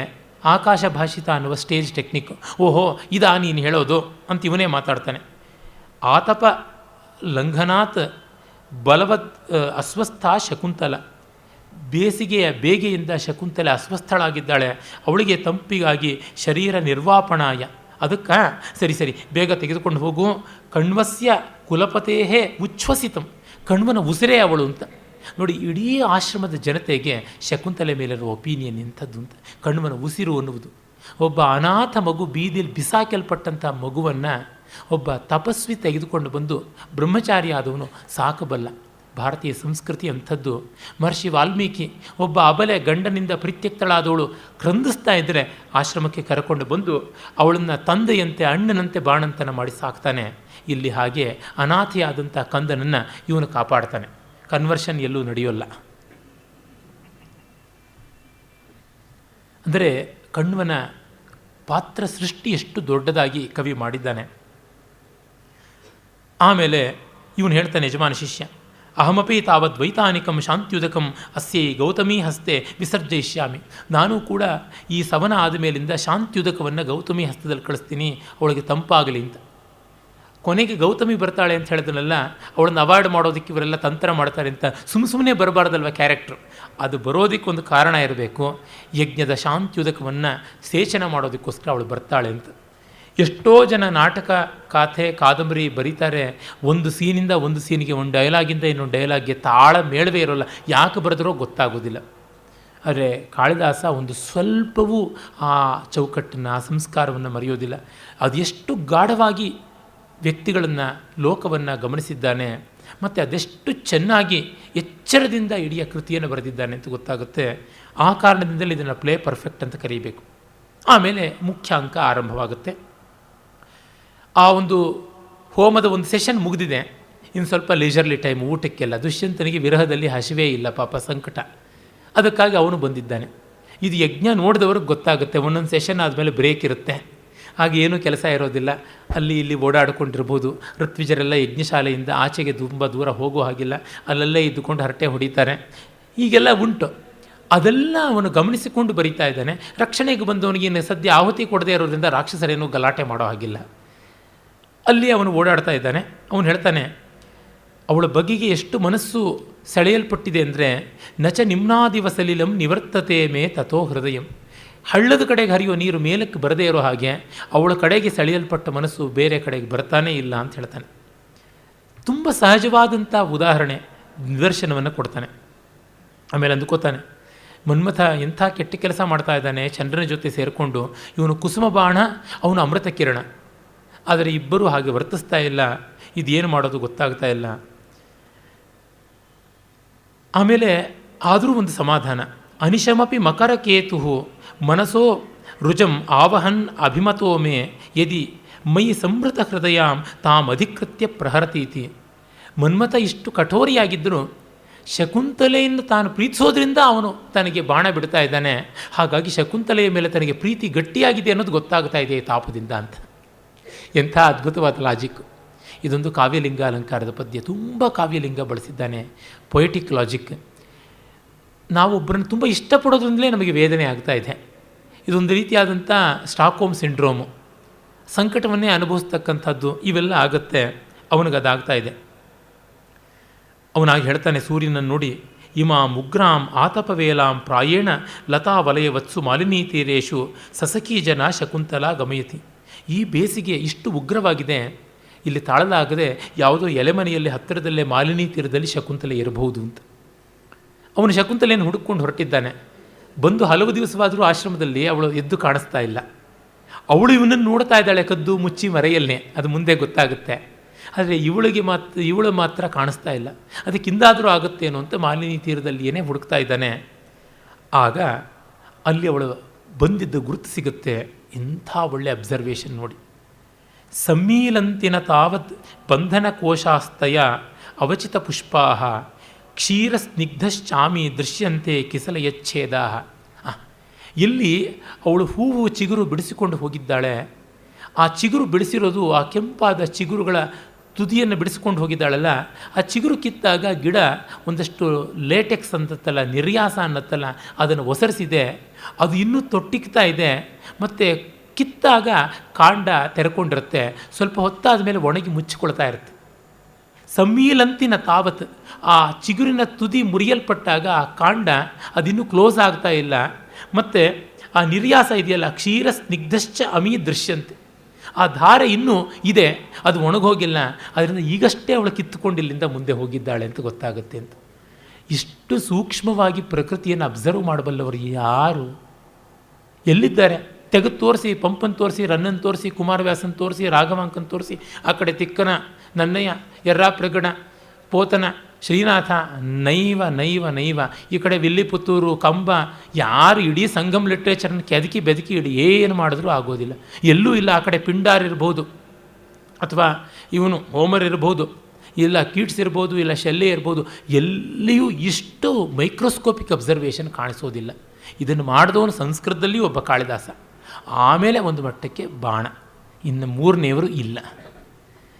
ಇಷ್ಟು ರೇರ್ ಆಗಿರ್ತಕ್ಕಂಥದ್ದು. ಈಗ ನಮಗೆ ಹೇಳಿದಾಗ ಇದೇನು ಮಹಾ ಅಂತ ಅನ್ನಿಸ್ಬಹುದಾದರೂ, ಒಂದು ದೊಡ್ಡ ಕಾವ್ಯ ಬರೆಯುವಾಗ, ಒಂದು ಕ್ಲಾಸಿಕಲ್ ಪೊಯೆಟ್ರಿ ಅನ್ನೋದನ್ನು ರಚನೆ ಮಾಡುವಾಗ ಇಷ್ಟು ಸಣ್ಣ ವಿವರಗಳಿಗೆ, ಪರಿಶೀಲನೆಗೆ, ಪ್ರಕೃತಿ ಪರಿಶೀಲನೆಗೆ ಎಷ್ಟು ಜನ ಗಮನ ಕೊಡ್ತಾರೆ? ನಮ್ಮಲ್ಲಿ ಈಗ ಬರೀಬಲ್ಲರು ಎಷ್ಟೋ ಜನ ಇದ್ದಾರೆ ಲೇಖಕರು, ಎಲ್ಲಿ ಪ್ರಕೃತಿ ಪರಿಶೀಲನೆ ಮಾಡ್ತಾರೆ? ಆಮೇಲೆ ಅವನು ಬರ್ತಾನೆ, ಆ ಗಾಳಿ ಬೀಸುತ್ತೆ, ತಂಪು ಗಾಳಿ ಮಾಲಿನಿ ತೀರದಿಂದ. ಅಂಗೈರನಂಗ ತಪ್ತೈಹಿ ಅವಿರಲಂ ಆಲಿಂಗಿತುಂ ಪವನಃ. ಗಾಢವಾಗಿ ತನ್ನ ಮದನ ತಪ್ತವಾದ ಶರೀರವನ್ನು ತಬ್ಬಿಕೊಳ್ಳುವ ಹಾಗಿದೆ ಈ ಗಾಳಿ ಅಂತ. ನದಿ ಮೇಲಿಂದ, ಹೊಲದ ಮೇಲಿಂದ, ಸಮುದ್ರದ ಮೇಲಿಂದ ತಂಪು ಗಾಳಿ ಉಬ್ಬಿಕೊಂಡು ಬೀಸಿ ಬಂದಾಗ ಹೇಗಿರುತ್ತೆ ಅನ್ನೋ ಅನುಭವ ಇದ್ದರೆ ಮಾತ್ರ ಬರೆಯೋಕ್ಕೆ ಸಾಧ್ಯ. ಅದು ತಬ್ಕೊಂಡು ಬಿಡ್ತಾ ಇದೆ ಅಂತ ಅನಿಸುತ್ತೆ. ಅದು ಅವಿರಳವಾಗಿ ಗಟ್ಟಿ ಗಾಢಾಲಿಂಗನ ಮಾಡುವಂತೆ ಕಾಣಿಸುತ್ತೆ ಅಂತಂತಾನೆ. ಅದು ಎಷ್ಟು ಸೊಗಸಾದ ಉತ್ಪ್ರೇಕ್ಷೆ. ಆದರೆ ಯಾವುದು ಎಫರ್ಟೆಡ್ ಅಲ್ಲ, ಅದನ್ನು ನೋಡಿ. ಆಮೇಲೆ ಇಲ್ಲಿ ವೇತಸ ಪರಿಕ್ಷಿಪ್ತೆ ಲತಾ ಮಂಟಪೆ, ಹೆಬ್ಬಲಸಿನ ಒಂದು ಬಳ್ಳಿಗಳು ಹಬ್ಬಿಕೊಂಡಿರ್ತಕ್ಕಂಥ ಆ ಒಂದು ಮಂಟಪದಲ್ಲಿ ಅವಳಿದ್ದಾಳೆ ಅಂತ ಗೊತ್ತಾಗುತ್ತೆ. ಆ ಹೆಜ್ಜೆ ಗುರುತು ನೋಡಿ ಇವಳು ಒಳಗೆ ಹೋಗಿದ್ದಾಳೆ ಅಂತ ಗೊತ್ತಾನೆ. ನದಿ ತೀರ, ಮರಳು, ಆ ಮರಳಿನ ಮೇಲೆ ಹೆಜ್ಜೆ ಇಟ್ಟರೆ ಇವಳ ಒಂದು ನಿತಂಬ ಭಾರದಿಂದ ಹಿಮ್ಮಡಿ ಹಳ್ಳಕ್ಕೆ ಹೋಗಿರುತ್ತೆ, ಮುಮ್ಮಡಿ ಹೆಚ್ಚಾಗಿ ಹಳ್ಳವಾಗಿರೋದಿಲ್ಲ. ಅದನ್ನು ಅವನು ಹೇಳ್ತಾನೆ. ಆಮೇಲಿಂದ ಸ್ವಲ್ಪ ಬಾಗಿ ನೋಡ್ತಾನೆ, ಅವಳಿದ್ದಾಳೆ. ಲಬ್ಧಂ ನೇತ್ರ ನಿರ್ವಾಣಂ, ಕಣ್ಣಿಗೆ ಕೈವಲ್ಯ ಸಿಕ್ತು. ಅವಳು ಹೂವಿನ ಹಾಸಿಗೆಯ ಮೇಲೆ ಮಲಗಿದ್ದಾಳೆ. ತಾವರೆ ಎಲೆಗಳಿಂದ ಸಖಿಯರು ನೀರಲ್ಲಿ ಅದ್ದುಕೊಂಡು ಬೀಸ್ತಾ ಇದ್ದಾರೆ. ಇವೆಲ್ಲ ವಿರಹಿಣಿಯರಿಗೆ ಮಾಡ್ತಕ್ಕಂಥ ಚಿಕಿತ್ಸೆ. ಅದಕ್ಕೆಲ್ಲ ವಿರಹ ಬಲ್ಲಂಥ, ಡಯಾಗ್ನೋಸಿಸ್ ಬಲ್ಲಂಥವರಾಗಿರಬೇಕು. ಅವರು ಆಗಿದ್ದಾಗ ಮಾತ್ರ ಈ ಥರದ್ದೆಲ್ಲ ಚಿಕಿತ್ಸೆಗಳನ್ನು ಮಾಡಬಲ್ಲರು. ತಾವರೆ, ಲಾವಂಚ, ತಾವರೆಯ ದಂಟು, ನೈದಿಲೆ, ಪಾರಿಜಾತ, ಇವುಗಳೆಲ್ಲ ಚಂದನ, ಕರ್ಪೂರ, ಪನ್ನೀರು, ಇವುಗಳು ಇರಲೇಬೇಕು. ಈ ಮೆಡಿಸನ್ ಇಲ್ಲದೆ ಆಗೋದೇ ಇಲ್ಲ ವಿರಹಕ್ಕೆ ಚಿಕಿತ್ಸೆ. ಆದರೂ ಇವು ಕೂಡ ಹೇಗೆ ಪ್ಯಾರಾಸಿಟಮಾಲ್ ತರಹ they may console, they may not eradicate the disease. Wipe of ಮಾಡೋಕ್ಕೆ ಸಾಧ್ಯ ಇಲ್ಲ, ಅದಕ್ಕೆ ದುಷ್ಯಂತನೇ ಬರಬೇಕು. ಇವು ಏನಿದ್ರು ಪೇಯ್ನ್ ಕಿಲ್ಲರ್ಸ್ ಥರ ಅಷ್ಟೇ. ಆ ಥರದ ಕೆಲಸ ನಡೀತಾ ಇದೆ. ಅವನು ನೋಡ್ತಾನೆ, ಸಮಸ್ತಾಪ ಕಾಮಂ ಮನಸ್ಸಿಜ ನಿದಾಘ ಪ್ರಸರಯೋ ನತು ಗ್ರೀಷ್ಮಸ್ಯೇವಂ ಸುಭಗಂ ಅಪರಾಧಂ ಯುವತಿಷು. ಇದು ಬರೀ ಗ್ರೀಷ್ಮದ ತಾಪ ಅಲ್ಲ, ಮನ್ಮಥನ ತಾಪ ಅಂತ ಇವನು ನೋಡಿದ ತಕ್ಷಣವೇ ಹೇಳಿಬಿಡ್ತಾನೆ. ಇವನಿಗೂ ಅದೇ ರೋಗ ತಾನೆ. ಗೂರಲ್ ರೋಗಿಗೆ ಮತ್ತೊಬ್ಬ ಗೂರಲ್ ರೋಗಿ ನೋಡಿದ್ರೆ ತಕ್ಷಣ ಗೊತ್ತಾಗುತ್ತೆ. ಹಾಗೆಯೇ ಆತ್ಮೀಯತೆಯೂ ಕೂಡ ಬರುತ್ತೆ. ಆ ಥರ ಆಗಿದೆ. ಆಮೇಲೆ ಈ ಸಖಿಯರು ಮಾತಾಡಿಕೊಳ್ಳೋದು ಅನಸೂಯ ಪ್ರೇಮವದೆಯರು. ಹಲ ಶಕುಂತಲೆ ಅನಭ್ಯಂತರೇ ಖಲ್ವಾವಾಂ ಮದನಗತಸ್ಯ ವೃತ್ತಾಂತಸ್ಯ ನಮಗೆ ಕಾಮವಿಕಾರದ ಸಂಗತಿಗಳು ಏನು ಅಂತ ಗೊತ್ತಿಲ್ಲ ಕಣೆ. ಆದರೂ ಹೇಳ್ತೀವಿ, ಕಿಂತು ಯಾದೃಶೀ ಇತಿಹಾಸ ನಿಬಂಧನೇಶು ಕಾಮಯಮಾನಾನಾಂ ಅವಸ್ಥಾ ಶ್ರೂಯತೆ ತಾದೃಶೀಂ ತವ ಪಶ್ಯಾಮಿ. ಅನಸೂಯೆ ಹೇಳುವಂಥದ್ದು. ಅವಳು ಸ್ವಲ್ಪ ಓದಿದವಳು, ಪ್ರೌಢೆ. ಅಲ್ಲವೇ, ನನಗೇನೂ ಗೊತ್ತಾಗೋಲ್ಲ ಕಾಮವಿಕಾರ ಅಂದರೆ ಏನು ಅಂತ. ಹೇಳಿ ಕೇಳಿ ಅನಸೂಯೆ ಪ್ರೇಮವದೆಗೆ ಬೇಕಾದ್ರೆ ಸ್ವಲ್ಪ ಅಲ್ಲಿ ಇಲ್ಲಿ ಬಂದಿರಬಹುದು ಅದು. ಆದರೆ ನಾವು ಇತಿಹಾಸ ಕಾವ್ಯಾದಿಗಳು ಓದಿದ್ದೀವಿ, ಅಲ್ಲಿ ಇಂಥ ಅವಸ್ಥೆ ಬಂದವ್ರ ಸ್ಥಿತಿ ಹೇಗೆ ಅಂತ ಗೊತ್ತಿದೆ, ಅದರಿಂದ ನಿನಗೂ ಅದೇ ಬಂದಿದೆ ಅಂತ ಅನಿಸುತ್ತೆ ಅಂತ ಪಾಪ ಬುಕ್ ನಾಲೆಜಿಂದ ಹೇಳ್ತಾ ಇದ್ದಾಳೆ. ಮತ್ತು ನೋಡಿ, ಇವರು ಅನಭಿಜ್ಞೆಯರಲ್ಲ, ಅನುಭವ ಇಲ್ಲದಿರ್ಬೋದು, ಅನನುಭವಿಗಳಾಗಿರ್ಬೋದು, ಆದರೆ ಅನಭಿಜ್ಞೆಯರಲ್ಲ, ಅಜ್ಞಾನಿಗಳಲ್ಲ. ಕಾಳಿದಾಸ ಅಷ್ಟು ಚೆನ್ನಾಗಿ ವ್ಯತ್ಯಾಸವನ್ನು ಕೊಡ್ತಾನೆ. ಅಂದರೆ ಆಶ್ರಮದಲ್ಲಿ ಬೆಳೆದಿದ್ದ ಅವರಿಗೆ ಎಜುಕೇಷನ್ ಇಲ್ಲದೆ ಇಲ್ಲ. ಅರೆ ಪಾಪ ಥಿಯರಿ ಹೊರತು ಪ್ರಾಕ್ಟಿಕಲ್ಸ್ ಅಲ್ಲ. ಅವರೇನು ಈ ಕಾಲದವ್ರು ಕೆಟ್ಟು ಹೋದರೆ. ರಾಜ ಹೇಳ್ತಾನೆ, ಅನಸೂಯಾಮಪ್ಯನುಗತೋ ಮದೀಯಸ್ತರ್ಕ. ಅನಸೂಯೆ ತರ್ಕವನ್ನೇ ನಂದು ಕೂಡ ಹಿಂಬಾಲಿಸ್ತಾ ಇದೆ ಅಂತ ಅಂದುಕೊಳ್ತಾನೆ. ಆಮೇಲೆ ಪ್ರೇಮವದೆ ಹೇಳ್ತಾಳೆ, ನೀನು ಆವತ್ತು ರಾಜರ್ಷಿಯನ್ನು ನೋಡಿದ ಮೇಲಿಂದ ಸೊರಗ್ತಾನೇ ಇದೆಯಾ, ಕೇವಲಂ ಲಾವಣ್ಯಮಯೀ ಛಾಯಾತ್ವಾಂ ನ ಮುಂಚತಿ ಅನುದಿವಸಂ ಖಲು ಪರಿಹೀಯಸೆ ಅಂಗೈ. ದಿನೇ ದಿನೇ ಸೊರಗ್ತಾ ಇದೆಯಾ, ನಿನ್ನ ಲಾವಣ್ಯ ಮಾತ್ರ ನೆರಳು ಇದ್ದಂತೆ ಎಡೆಬಿಡದೆ ನಿನ್ನ ಜೊತೆ ಇದೆ ಅಂತ. ಅಂದರೆ ಇನ್ನೊಂದು ಬೇಡ, ಲಾವಣ್ಯಮಯೀ ಛಾಯಾ, ನಿನ್ನ ಲಾವಣ್ಯ ನೆರಳಂತೆ ಮಾತ್ರ ಇದೆ, ನೆರಳಾಗ್ತಾ ಇದೆ ಅಷ್ಟೇ, ಅದೊಂದು ಬೆಳಕಾಗಿ ಕಾಣ್ತಾ ಇಲ್ಲ ಅಂತಲೂ ಕೂಡ. ಆಮೇಲೆ ಇವನು ಅವಳ ವಿರಹದ ಸ್ಥಿತಿಯನ್ನು ವರ್ಣಿಸ್ತಾನೆ. ಮರೆಯಲ್ಲಿದ್ದು ನೋಡ್ತಾ ಇದ್ದಾನಲ್ಲ. ಕ್ಷಾಮ ಕ್ಷಾಮ ಕಪೋಲ ಮಾನನ ಮುರಹ ಕಾಠಿನ್ಯ ಮುಕ್ತಸ್ತನಂ ಮಧ್ಯ ಕ್ಲಾಂತತರಹ ಪ್ರಕಾಮ ವಿನತಾ ವಂಸೌ ಛವಿ ಪಾಂಡುರ ಶೋಚ್ಯಾಚ ಪ್ರಿಯದರ್ಶನಾಚ ಮದನ ಕ್ಲಿಷ್ಟೇಯ ಮಾಲಕ್ಷ್ಯತೆ ಪತ್ರಾಣಾಮಿವ ಶೋಷಣೇನ ಮರುತ ಸ್ಪೃಷ್ಟಾ ಲತಾ ಮಾಧವಿ. ಮಾಧವಿ ಲತೆ, ಅದಿರ್ಮುತ್ತೆ ಅಂತ ಕನ್ನಡದಲ್ಲಿ ಕರೀತಾರೆ. ಅದು ಎಲೆಯನ್ನು ಉದುರಿಸಿಕೊಂಡು ಗಾಳಿಯಿಂದ ಎಲೆ ಉದುರಿಸಲ್ಪಟ್ಟಾಗ ಬಡಕಲಾಗಿ ಕಂಡಾಗಲೂ ಅದಕ್ಕೊಂದು ಶೋಭೆ, ಅದಕ್ಕೊಂದು ಬಾಗು, ಅದಕ್ಕೊಂದು ಬಳುಕು ಅದು ಉಂಟು. ಹಾಗೆ ಇವಳು ಬಿಳಿಚಿಕೊಂಡಿದ್ದಾಳೆ, ಬಳಲಿದ್ದಾಳೆ, ಸೊರಗಿದ್ದಾಳೆ, ಮುಖ ಬಾಡಿದೆ, ತೋಳು ಜಗ್ಗಿದೆ, ಆದರೂ ಇವಳಲ್ಲೊಂದು ಸೊಗಸಿದೆ ಅಂತ. ಸುಂದರಿಯರು ವಿರಹದಲ್ಲಿಯೂ ಸೊಗಸು, ಸುಖದಲ್ಲಿಯೂ ಸೊಗಸು. ಸುಂದರವಾದ ವಸ್ತುವೇ ಹೇಗಿದ್ದರೂ ಸೊಗಸು. ವೆಂಕಟಪ್ಪ ಅವರು ಆರ್ಟ್ ಗ್ಯಾಲರಿಯಲ್ಲಿ ಒಂದೇ ಬೆಟ್ಟದ ತಪ್ಪಲು ಊಟಿಯ ದೃಶ್ಯ 2 ಋತುಗಳಲ್ಲಿ ಹೇಗಿರುತ್ತೆ ಅನ್ನೋದನ್ನು ಚಿತ್ರಿಸಿದ್ದಾರೆ. ಒಂದು ವಸಂತ, ಇನ್ನೊಂದು ಹೇಮಂತ. ಎರಡೂ ಚೆನ್ನಾಗಿವೆ. ಪ್ರಕೃತಿ ಯಾವಾಗ ಚೆನ್ನಾಗಿರೋಲ್ಲ. ನನಗಂತೂ ಪ್ರತಿ ಋತುವಿನಲ್ಲಿಯೂ ಆ ಗಿಡ, ಮರ, ಆಕಾಶ, ನೆಲದ ಧೂಳು ಚೆನ್ನಾಗಿ ಕಾಣಿಸುತ್ತೆ. ಬೆಂಗಳೂರಿನಂಥ ಜಾಗದಲ್ಲಿ ಚೆನ್ನಾಗಿ ಕಾಣಿಸುತ್ತೆ. ಮೊನ್ನೆ ಅಷ್ಟೇ ನಾವು ಹೇಮಂತವನ್ನು ನೋಡಿದ್ವಿ. ಈಗೇನು ಶಿಶಿರಾಂತ್ಯದಲ್ಲಿದ್ದೀವಿ. ನಾನು ಬೆಳಗ್ಗೆ ಉರಿ ಬಿಸಿಲಿನಲ್ಲಿ ನಮ್ಮ ತಾಯಿಗೆ ಯಾವುದೋ ಔಷಧ ತರಬೇಕಾಗಿತ್ತು ಅಂತ ರಸ್ತೆಯಲ್ಲಿ ಹೋಗ್ತಾ ಇದ್ದರೆ ಆ ಫುಟ್ಪಾತ್ ಮೇಲೆ ಹಾರಿಸಿದಂಥ ವಾಹನಗಳ ಧೂಳು ಯಾವುದಿದೆ, ರಸ್ತೆ ಮೇಲೆ ಗಟ್ಟಿ ಕಣಗಳಿರುತ್ತವೆ. ಆ ವಾಹನ ಭರ್ರಂತ ಹೋದಾಗ ಎಕ್ಸಾಸ್ಟ್ ಹಾರಿಸಿರುವಂಥ ಧೂಳು ಫುಟ್ಪಾತ್ ಮೇಲೆ ಇರೋದು. ಅಲ್ಲಿ ಚಪ್ಪಲಿ ಕಾಲಿಟ್ಟ ತಕ್ಷಣ ಪುಸಕ್ಕಂತ ಆ ಕಪ್ಪು ಧೂಳು ಹಾರುತ್ತೆ. ಅದು ನೋಡ್ತಾ ಇದ್ದೆ, ಇದು ಎಷ್ಟು ವಿನೂತನವಾಗಿದೆ, ಯಾವ ಥರ ಇದೆ ಅನ್ನೋದನ್ನು ಗಮನಿಸ್ತಾನೇ ಇದ್ದಾಗ ಅದೊಂದು ನವೋನವ್ಯವಾದ ಭಾವನೆ ತಂದು ಕೊಡುತ್ತೆ. ಈ ಧೂಳಲ್ಲಿ ಏನು ಸಂತೋಷ ಅನ್ಬೋದು, ಪರಿಶೀಲನೆ ಮಾಡಿದಾಗ ಎಲ್ಲ ಸಂತೋಷವೇ, ಬೈಕೊಳ್ಳುವಾಗ ಮಾತ್ರ ಎಲ್ಲ ಸಂಕಟ. ಹೀಗೆ ಆ ಕಾಮಿಗೆ ಎಲ್ಲ ಸುಂದರವಾಗಿ ಕಾಣಿಸ್ತಾ ಇದೆ. ಅದನ್ನು ವರ್ಣಿಸಬಲ್ಲ, ಯಾವ ಸ್ಥಿತಿಯನ್ನು ವರ್ಣಿಸಬಲ್ಲ. ಒಂದು ನದಿ ಗ್ರೀಷ್ಮದಲ್ಲಿ ಸ್ವರಗಿ ಬಡಕಲಾಗಿರುವುದನ್ನು ವಿರಹಣಿ ಅಂತ ಎನ್ನುವಂಥದ್ದನ್ನು ಮೇಘದೂತದಲ್ಲಿ ಹೇಳ್ತಾನಲ್ಲ. ಕಾಳಿದಾಸರಂಥ ಕವಿ ಮಾತ್ರ ಎಲ್ಲಿಯೂ ಸೌಂದರ್ಯವನ್ನು ಕಾಣಬಲ್ಲ, ನಮಗೆ ಕಾಣಿಸಲೂ ಬಲ್ಲ. ಶಕುಂತಲೆ ಏನು ಹೇಳೋಣ, ಕಸ್ಯವ ಅನ್ಯಸ್ಯ ಕಥಯಿಷ್ಯಾಮಿ, ಯಾರಿಗೆ ತಾನೇ ಹೇಳಲಿ, ನೀವಲ್ಲದೆ ನನಗಿನ್ಯಾರೇ ಇದ್ದೀರಾ ಅಂತಂದಾಗ ಅವರಿಬ್ಬರೂ ಹೇಳ್ತಾರೆ, ಈಗ ನೋಡಿ ಹಾಸ್ಯ ಮಾಡ್ತಾ ಇಲ್ಲ. ಮೊದಲನೇ ಅಂಕದಲ್ಲಿ ಎಷ್ಟು ಹಾಸ್ಯ ಮಾಡ್ತಾಯಿದ್ರು, ಈಗ ಮಾಡೋಲ್ಲ. She's in a critical condition ಅಲ್ವಾ. ಸ್ನಿಗ್ಧಜನ ಸಂವಿಭಕ್ತಂ ಹಿ ದುಃಖಂ ಸಹ್ಯ ವೇದನಂ ಭವತಿ. ಕಾಳಿದಾಸನ ಒಂದು ಒಳ್ಳೆಯ ಸೂಕ್ತಿಗಳಲ್ಲಿ ಇದು ಕೂಡ. ಸ್ನೇಹಿತರಲ್ಲಿ ಹೇಳಿಕೊಂಡ ದುಃಖ ಹೋಗಲ್ಲ, ಅರೆ ಸಹ್ಯ ವೇದನ ಟಾಲರಬಲ್ ಆಗುತ್ತೆ ಅಂತ. ಮಹಾಕವಿ ಸುಭಾಷಿತ ಹೇಳುವಾಗ ವೈಟ್ ವಾಶ್ ಮಾಡೋಲ್ಲ, ಕಠೋರವಾದ ಪರಮಸತ್ಯವನ್ನು ಹೇಳ್ತಾನೆ. ಆತ್ಮೀಯರ ಹತ್ರ ನಮ್ಮ ಕಷ್ಟ ಹೇಳಿಕೊಂಡ್ರೆ ಅದು ತಾಳಬಲ್ಲಷ್ಟಾಗುತ್ತೆ. ಬೇರಬಲ್, ಅನ್ಬೇರಬಲ್ ಆದದ್ದು ಬೇರಬಲ್ ಅಷ್ಟೇ, ಇನ್ನೇನೂ ಇಲ್ಲ, ದೊಡ್ಡದೇನೂ ಬದಲಾವಣೆ ಬರೋಲ್ಲ. ಸಾಯಣಾಚಾರ್ಯರು ಹೇಳ್ತಾರೆ ಸುಭಾಷಿತ ಸುಧಾನಿಧಿಯಲ್ಲಿ, ಆತ್ಮೀಯರ ಹತ್ರ ಹೇಳಿಕೊಂಡ ಕಷ್ಟ ಒಂದು ಭುಜದಿಂದ ಭಾರ ಮತ್ತೊಂದು ಭುಜಕ್ಕೆ ವರ್ಗಾವಣೆ ಆದಂತೆ ಆಗುತ್ತೆ ಅಂತ. But what A difference. ಕೈಯಿಂದ ಕೈಗೆ ಚೀಲ ಬದಲಾಯಿಸಿಕೊಂಡಾಗ ಎಷ್ಟು ರಿಲೀಫ್ ಸಿಗುತ್ತೋ ನಾವೇ ಹೊರೋದು. ಆದರೆ ಆ ಕೈಯಿಂದ ಈ ಕೈಗೆ ರಿಲೀಫ್ ಆಯಿತು ಅಷ್ಟೇ. ಆತ್ಮೀಯರಲ್ಲಿ ಹೇಳಿಕೊಂಡದ್ದು ಭುಜಾಂತರ ಸ್ಕಂಧಾಂತರಂ ಕೃತಮಿವ ಅಂತಂತಾರೆ. ಸ್ಕಂಧಾಂತರ ಕೃತ ಇವ ಭಾರ ಅಂತ. ಆ ತರಹ ಇಲ್ಲಿ ಆಗುತ್ತೆ ಅಂತ ಹೇಳ್ತಾನೆ ಕವಿ.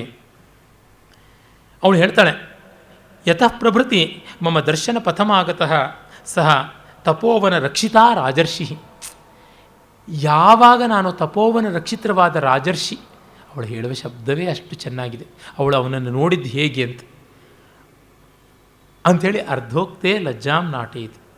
ಅರ್ಧ ಹೇಳ್ತಿದ್ದಂತೆ ತಲೆ ತಗ್ಗಿಸ್ಬಿಡ್ತಾಳೆ. ಇವ್ರಿಗೆ ಪಾಪ ಇನ್ನೂ ಗೊತ್ತಾಗ್ತಾ ಇಲ್ಲ. ಕಥೆಯತು ಪ್ರಿಯಸಖಿ ಅಂತಾರೆ. ಆಗ ರಾಜ ಹೇಳ್ತಾನೆ, ಅವಳು ಹೇಳ್ತಾಳೆ, ತಥಾ ಆರಭ್ಯ ತದ್ಗತೇನ ಅಭಿಲಾಷೇಣ ಇದಾನೀಂ ಅವಸ್ಥಾಂ ಪ್ರಾಪ್ತಾಸ್ಮಿ. ಆಗ ನೋಡಿದಾಗಲಿಂದ ಆ ರಾಜರ್ಷಿಯಲ್ಲಿ ಅಭಿಲಾಷೆ ಹೊಂದಿ ಈ ಸ್ಥಿತಿಗೆ ನಾನು ಬಂದೆ ಅಂತ. ಸಖಿಯರು ರಿಯಾಕ್ಟ್ ಮಾಡೋಕ್ಕೆ ಮುಂಚೆ ಇವನಲ್ಲಿ ರಿಯಾಕ್ಷನ್ ಬಂದೆ. ಶ್ರುತಂ ಶ್ರೋತವ್ಯಂ, ಕೇಳಬೇಕಾದ್ದೇ ಕೇಳಿಬಿಟ್ಟೆ ಅಂತ. ಆಮೇಲೆ ಮನ್ಮಥ, ನೀನು ನ್ಯಾಯ ಮಾಡುವವನು, ಸಮಾನವಾಗಿ ಎಲ್ಲರ ಮೇಲೂ ಬಾಣಪ್ರಯೋಗ ಮಾಡಿದ್ದೀಯಾ ಅಂತ ಅಂದ್ಕೋತಾನೆ. ಶಕುಂತಲೆ ಇನ್ನು ಮುಂದುವರೆದು ಹೇಳ್ತಾಳೆ, ತದ್ಯದಿ ವಾಮ ಅನುಮತಂ ತದಾ ತಥಾ ವರ್ತೇತಾಂ. ನೀವು ಹೇಳ್ದಂಗೆ ಆಗಬೇಕು, ಮಾಡಿ ಅನುಮತಿ ಕೊಡಿ. ಯಥಾ ತಸ್ಯ ರಾಜರ್ಷೇಹೇ ಅನುಕಂಪನೀಯ ಭವಾಮಿ. ನೀವು ನನಗೇನು ಮಾಡ್ಬೋದು, ಅವನಿಗೆ ನಾನು ಪ್ರೀತಿಪಾತ್ರಳಾಗುವಂತೆ ಏನಾದರೂ ಉಪಾಯ ಇದ್ದರೆ ಮಾಡಿ. ಅನ್ಯಥಾ ಇಫ್ ನಾಟ್ ಅವಶ್ಯಂ ಸಿಂಚಿತಂ ಮೇ ತಿಲೋದಕಂ. ನನಗೆ ಎಳ್ಳು ನೀರು ಬಿಡಿ. ಈಡಿಯಂ ಅಂದರೆ ಹೀಗೆ, ಅವಶ್ಯಂ ಸಿಂಚಿತಂ ಮೇ ತಿಲೋದಕಂ. ಅದು ಭೂತಕೃದಂತ ಸಿಂಚಿತಂ ಮೇ ತಿಲೋದಕಂ. ಎಳ್ಳು ನೀರು ಬಿಟ್ಟಿದ್ದೀರಾ, ಬಿಟ್ಟಾಗಿದೆ, ಬಿಡಿ ಅಂತಲೂ ಹೇಳಲ್ಲ, ಬಿಟ್ಟಾಗಿದೆ ಅಂತ ಹೇಳ್ಬಿಟ್ಟಂತೆ. ಸಂಶಯಚ್ಛೇದಿ ವಚನಂ, ಕನ್ಕ್ಲೂಸಿವ್ ಆದದ್ದು ಈ ಮಾತು ಅಂತ ರಾಜ ಹೇಳ್ತಾನೆ. ಅನಸೂಯೆ ದೂರಗತ ಮನ್ಮಥ ಅಕ್ಷಮೇಯಂ ಕಾಲಹರಣಾಯ. ಪ್ರಿಯಂವದ ಹೇಳ್ತಾ, ಅನಸೂಯೆ ಗಾನ್ ಕೇಸ್ ಇದು, ಟೂ ಫಾರ್ ರೀಚಿಂಗ್ ಕಾನ್ಸಿಕ್ವೆನ್ಸಸ್ಸು. ಇನ್ನು ಕಾಲಹರಣ ಮಾಡೋ ಹಾಗಿಲ್ಲ. ಯಸ್ಮಿನ್ ಬದ್ಧ ಭಾವೇಶ ಸಹ ಲಲಾಮಭೂತಃ ಪೂರ್ವವಾಣಂ. ಆದರೆ ಏನು ಮಾಡೋದು, ಇವನನ್ನು ನಮ್ಮ ಆಶ್ರಮದ ಯಾರು ಋಷಿಕುಮಾರನ್ನೋ ಇನ್ಯಾರ್ದೋ ಒಬ್ಬ ವಿದ್ಯಾರ್ಥಿಯನ್ನು ಇವಳು ಬಯಸಿದ್ರೆ ಹೇಗೋ ರಿಪೇರಿ ಮಾಡ್ಬೋದಾಗಿತ್ತು. ಹಾಗಲ್ವೇ, ಅವನು ನೋಡಿದ್ರೆ ಅವನು ಪೂರ್ವಂಶಕ್ಕೆ ಲಲಾಮಭೂತನಾದ ರಾಜ, ಅವನನ್ನು ಹೋಗಿ ಹೇಗೆ ಅಪ್ರೋಚ್ ಮಾಡೋದು? ಹೌದು ಏನೋ ಗೊತ್ತಾಗ್ತಾ ಇಲ್ಲ ಅಂತ ಅನಸೂಯೆ ಅಂತಾಳೆ. ಆದರೂ ನೋಡಿ, ಇವರು ಮಾತಾಡ್ಕೊಳ್ಳೋದು ಪರ್ಸನಲ್ಲಾಗಿ, ಗುಟ್ಟಾಗಿ, ಜನಾಂತಿಕ. ಆಮೇಲೆ ನೇರವಾಗಿ ಪ್ರಿಯಂವದೆ ಪ್ರಕಾಶವಾಗಿ ಹೇಳ್ತಾಳೆ, ಸಖಿ ದಿಷ್ಟಿಯ ಅನುರೂಪಸ್ಥೇ ಅಭಿನಿವೇಶ. ಫಾರ್ಚುನೇಟ್ಲಿ ಯೋಗ್ಯನಲ್ಲಿ ನೀನು ಪ್ರೀತಿ ಮಾಡಿದ್ದೀಯಾ. ಸಾಗರ ಮುಜ್ಜಿತ್ವ ಕುತ್ರವ ಮಹಾನದಿ ಅವತರತಿ. ಸಮುದ್ರ ಬಿಟ್ಟು ಮಹಾನದಿ ಇನ್ನೆಲ್ಲಿಗೆ ಹೋಗುತ್ತೆ. ಕೈದಾನೀಂ ಸಹಕಾರ ಮಂತರೇಣ ಅತಿಮುಕ್ತಲತಾಂ ಪಲ್ಲವಿತಾಂ ಸಹತೆ. ಮಾವಿನ ಮರ ಬಿಟ್ಟು ಮಾಧವೀಲತೆ ಇನ್ಯಾವುದನ್ನು ಹೋಗಿ ಸುತ್ತಿಕೊಳ್ಳುತ್ತೆ. ಅದಕ್ಕೆ ರಾಜ ಹೇಳ್ತಾನೆ, ಇದೇ ಅಲ್ವಾ ಇವರ ಒಂದು ರೀತಿ. ವಿಶಾಖೆ ಶಶಾಂಕಲೇಖ ಅನುವರ್ತೇತೆ. ವಿಶಾಖ ನಕ್ಷತ್ರ ಪುಂಜ ಚಂದ್ರಲೇಖೆಯನ್ನೇ ಅನುಸರಿಸುತ್ತಲ್ವ ಅಂತ. ನಾನು ಹಿಂದೆ ಭಾಷಣದಲ್ಲಿ ಇದನ್ನು ವಿಸ್ತರಿಸಿದ್ದೆ. ಕಾಳಿದಾಸನ ಒಂದು ಜ್ಯೋತಿಷಾಸ್ತ್ರದ ವೈದುಷ್ಯ ಎಂಥದ್ದು ಅಂತ. ಆಕಾಶದಲ್ಲಿ ನೋಡಿದ್ರೆ ವಿಶಾಖ ನಕ್ಷತ್ರ ಕಾಲದಲ್ಲಿ, ಇನ್ನು ವೈಶಾಖ ಮಾಸ ಬಂದಾಗ ನೋಡಿ, ಖಂಡಿತ ನೋಡಿ, ವೈಶಾಖ ಪೂರ್ಣಿಮೆ ವೈಶಾಖಿ ದಿವಸ ನೋಡಿ ಗೊತ್ತಾಗುತ್ತೆ. ಚಂದ್ರಬಿಂಬದ ನಿಕಟಕ್ಕೆ ಎರಡು ಕವಲಾಗಿ ಒಡೆದಂಥ ವಿಶಾಖ ನಕ್ಷತ್ರ ಪುಂಜ ಕಾಣಿಸಿಕೊಳ್ಳುತ್ತೆ. ಅಂದರೆ ನಕ್ಷತ್ರ ಮೇಲೆ, ಚಂದ್ರಲೇಖೆ ಮೇಲಿರುತ್ತೆ, ನಕ್ಷತ್ರ ಪುಂಜ ಕೆಳಗಡೆ ಸಮಾನಾಂತರದಲ್ಲಿರುತ್ತೆ. ಇವಳು ಮೇಲುಗಡೆ ಇರತಕ್ಕಂಥ ದಿ ಬ್ಯೂಟಿ ಕೆಳಗಡೆಗೆ ಎರಡು ಕವಲಾಗಿ ಒಡೆದಂಥ ಪ್ರೀತಿಯಿಂದ ಬಳಸಿಕೊಂಡಂಥ ನಕ್ಷತ್ರ ಪುಂಜ. ಕಾಳಿದಾಸ ಇದನ್ನು ಗಮನಿಸಿಕೊಂಡು ಈ ಪ್ರಸಿದ್ಧವಾದ ಚಂದ್ರ ನಕ್ಷತ್ರಗಳ ಉಪಮೆಯನ್ನೇ ಬೇರೊಂದು ರೀತಿಯಲ್ಲಿ ಕೊಡ್ತಾನೆ. ಆಮೇಲೆ ಏನು ಉಪಾಯ ಮಾಡೋಣ ಅಂತಂದುಕೋತಾರೆ. ನಿಭೃತಮಿತಿ ಚಿಂತನೀಯಂ ಭವೇತ್, ಶೀಘ್ರಮಿತಿ ಸುಕರಂ. ಗುಟ್ಟಾಗಿ ಆಗಬೇಕು, ಬೇಗನೂ ಆಗಬೇಕು, ಹಾಗೆ ಹೇಳೆ ಅಂತ. ಅನಸೂಯೆ ಅದಕ್ಕೆ ಯೋಚನೆ ಮಾಡ್ತಾಳೆ. ಆ ಸಂದರ್ಭದಲ್ಲಿ ನೋಡಿ, ಪ್ರಿಯಂವದೆ ಹೇಳ್ತಾಳೆ, ರಾಜರ್ಷಿಗೂ ಕೂಡ ಇವಳ ಮೇಲೆ ಮನಸ್ಸಿದ್ದಂತೆ ಕಾಣಿಸುತ್ತೆ. ಸ್ನಿಗ್ಧ ದೃಷ್ಟ್ಯಾ ಸೂಚಿತಾಭಿಲಾಷ ಏತಾನ್ ದಿವಸಾನ್ ಪ್ರಜಾಗರ ಕೃಶೋ ಲಕ್ಷ್ಯತೆ. ಅವನು ಪ್ರೀತಿಯಿಂದ ಇವಳನ್ನು ನೋಡ್ದ ಅಂತ ಗೊತ್ತಾಗುತ್ತೆ. ಮತ್ತು ಈಗ ಆಶ್ರಮದಲ್ಲಿ ಒಂದು ವಾರದಿಂದ ಸುಳಿದಾಡ್ತಾ ಇದ್ದಾನೆ, ನಿದ್ರೆಯಿಲ್ಲದೆ ಸಣಗಾಗಿದ್ದಾನೆ ಅವನು ಅಂತ ನಮಗೂ ಗೊತ್ತಾಗ್ತಾ ಇದೆ. ಇದಕ್ಕೇ ಇರಬೇಕು ಅಂತ 2 × 2 = 4 ಅಂತ ಇವಳು ಲೆಕ್ಕ ಹಾಕ್ತಾ ಇದ್ದಾಳೆ ಪ್ರೇಮವದೆ ನೋಡಿ. ಅವನು ರಾಜ ಹೌದಲ್ವಾ ಮತ್ತೆ ಅನತಿಲುಲಿತ ಜಾಘಾತಾಂಕಂ ಮುಹುರ್ಮಣಿಬಂಧನಾತ್ ಕನಕವಲಯ ಸ್ರಸ್ತಂ ಸ್ರಸ್ತಂ ಮಯಾ ಪ್ರತಿಸಾರ್ಯತೆ.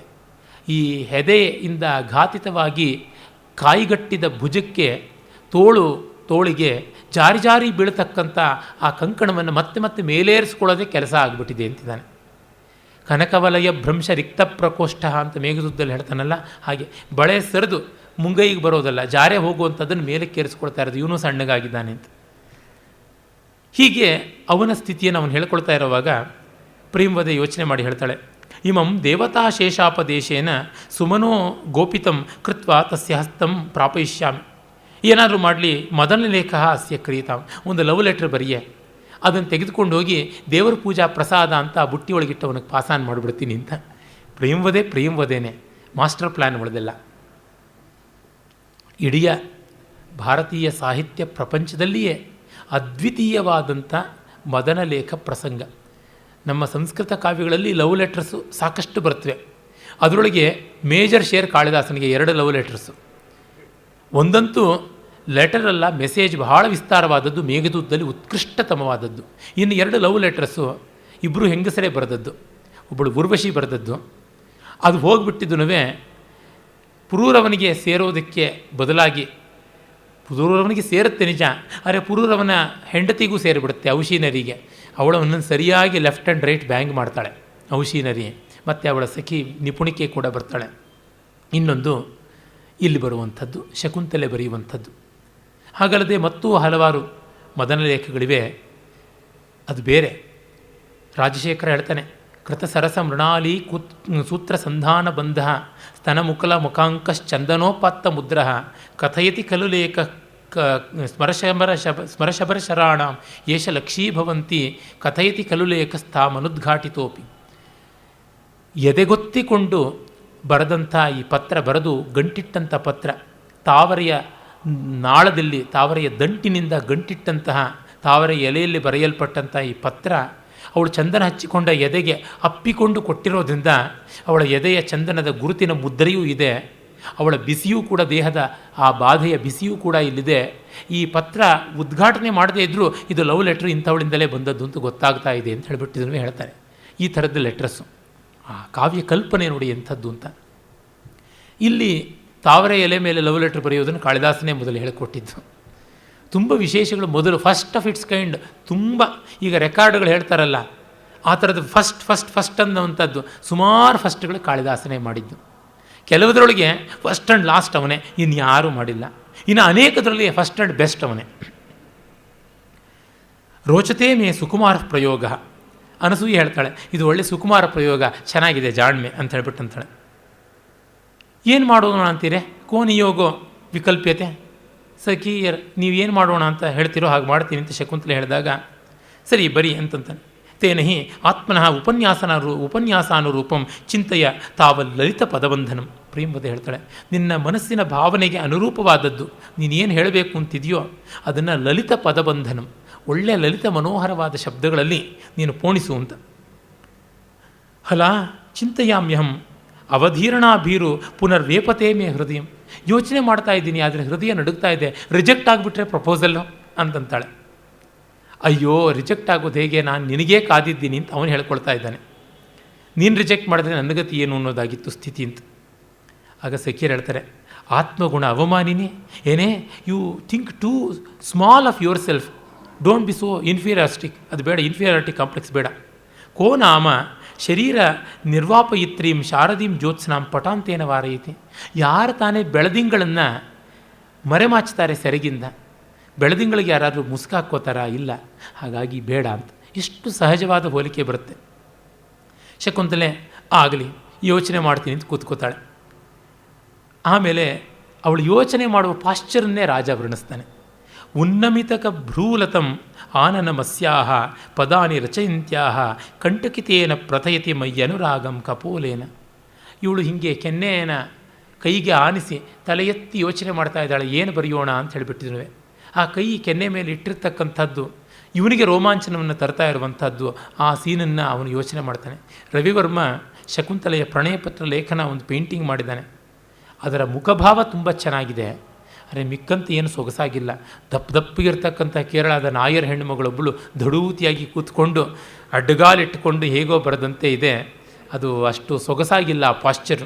ಅವನಿಗೆ ನೃತ್ಯ ಯಾವುದು ಬರ್ತಾ ಇರಲಿಲ್ಲ. ರವಿವರ್ಮ ಆ ಒಂದು ರಿನೈಸಾನ್ಸ್ ಆರ್ಟ್ ಯಾವುದಿದೆ ಬಹಳ ಫ್ಲೆಶಿ ಆಗಿರ್ತಕ್ಕಂಥದ್ದು, ಮಸ್ಕ್ಯುಲರ್ ಆಗೋಂಥದ್ದು, ನಮ್ಮ ಅಜಂತಾ ರೀತಿಯಾದಂಥದ್ದಲ್ಲ. ಐಸೋಟೋನಿಕ್ ಬಾಡಿ ಅಲ್ಲ, ಅದು ಐಸೋಮೆಟ್ರಿಕ್ ಬಾಡಿಯಲ್ಲಿ ಬರೆದು ಬಿಟ್ಟಿದ್ದಾನೆ. ಅದು ಚೆನ್ನಾಗಿಲ್ಲ. ಅದೇ ಕಾಳಿದಾಸನಿಗೆ ಒಂದು ಸ್ಟ್ಯಾಂಪ್ ತಂದರು, 3 ಬಾರಿ ಸ್ಟ್ಯಾಂಪ್ಸ್ ತಂದರು ಕಾಳಿದಾಸನಿಗೆ. ಒಂದು ಸ್ಟ್ಯಾಂಪಲ್ಲಿ ಒಬ್ಬ ಸಖಿಯರ ಮಧ್ಯದಲ್ಲಿ ಶಕುಂತಲೆ ಪ್ರಣಯ ಪತ್ರವನ್ನು ಹೂವಿನ ಹಾಸಿಗೆ ಮೇಲೆ ಮಲಗಿ ಬರೆಯುವಂಥದ್ದಿದೆ, ಅದು ಚೆನ್ನಾಗಿದೆ. ಹಾಗಲ್ಲದೆ ಕೆಲವರು ಕಮರ್ಷಿಯಲ್ ಆರ್ಟಿಸ್ಟ್ ಕೆಲವರು ಬರೆದಿದ್ದಾರೆ, ಅದು ತುಂಬ ಚೆನ್ನಾಗಿದೆ.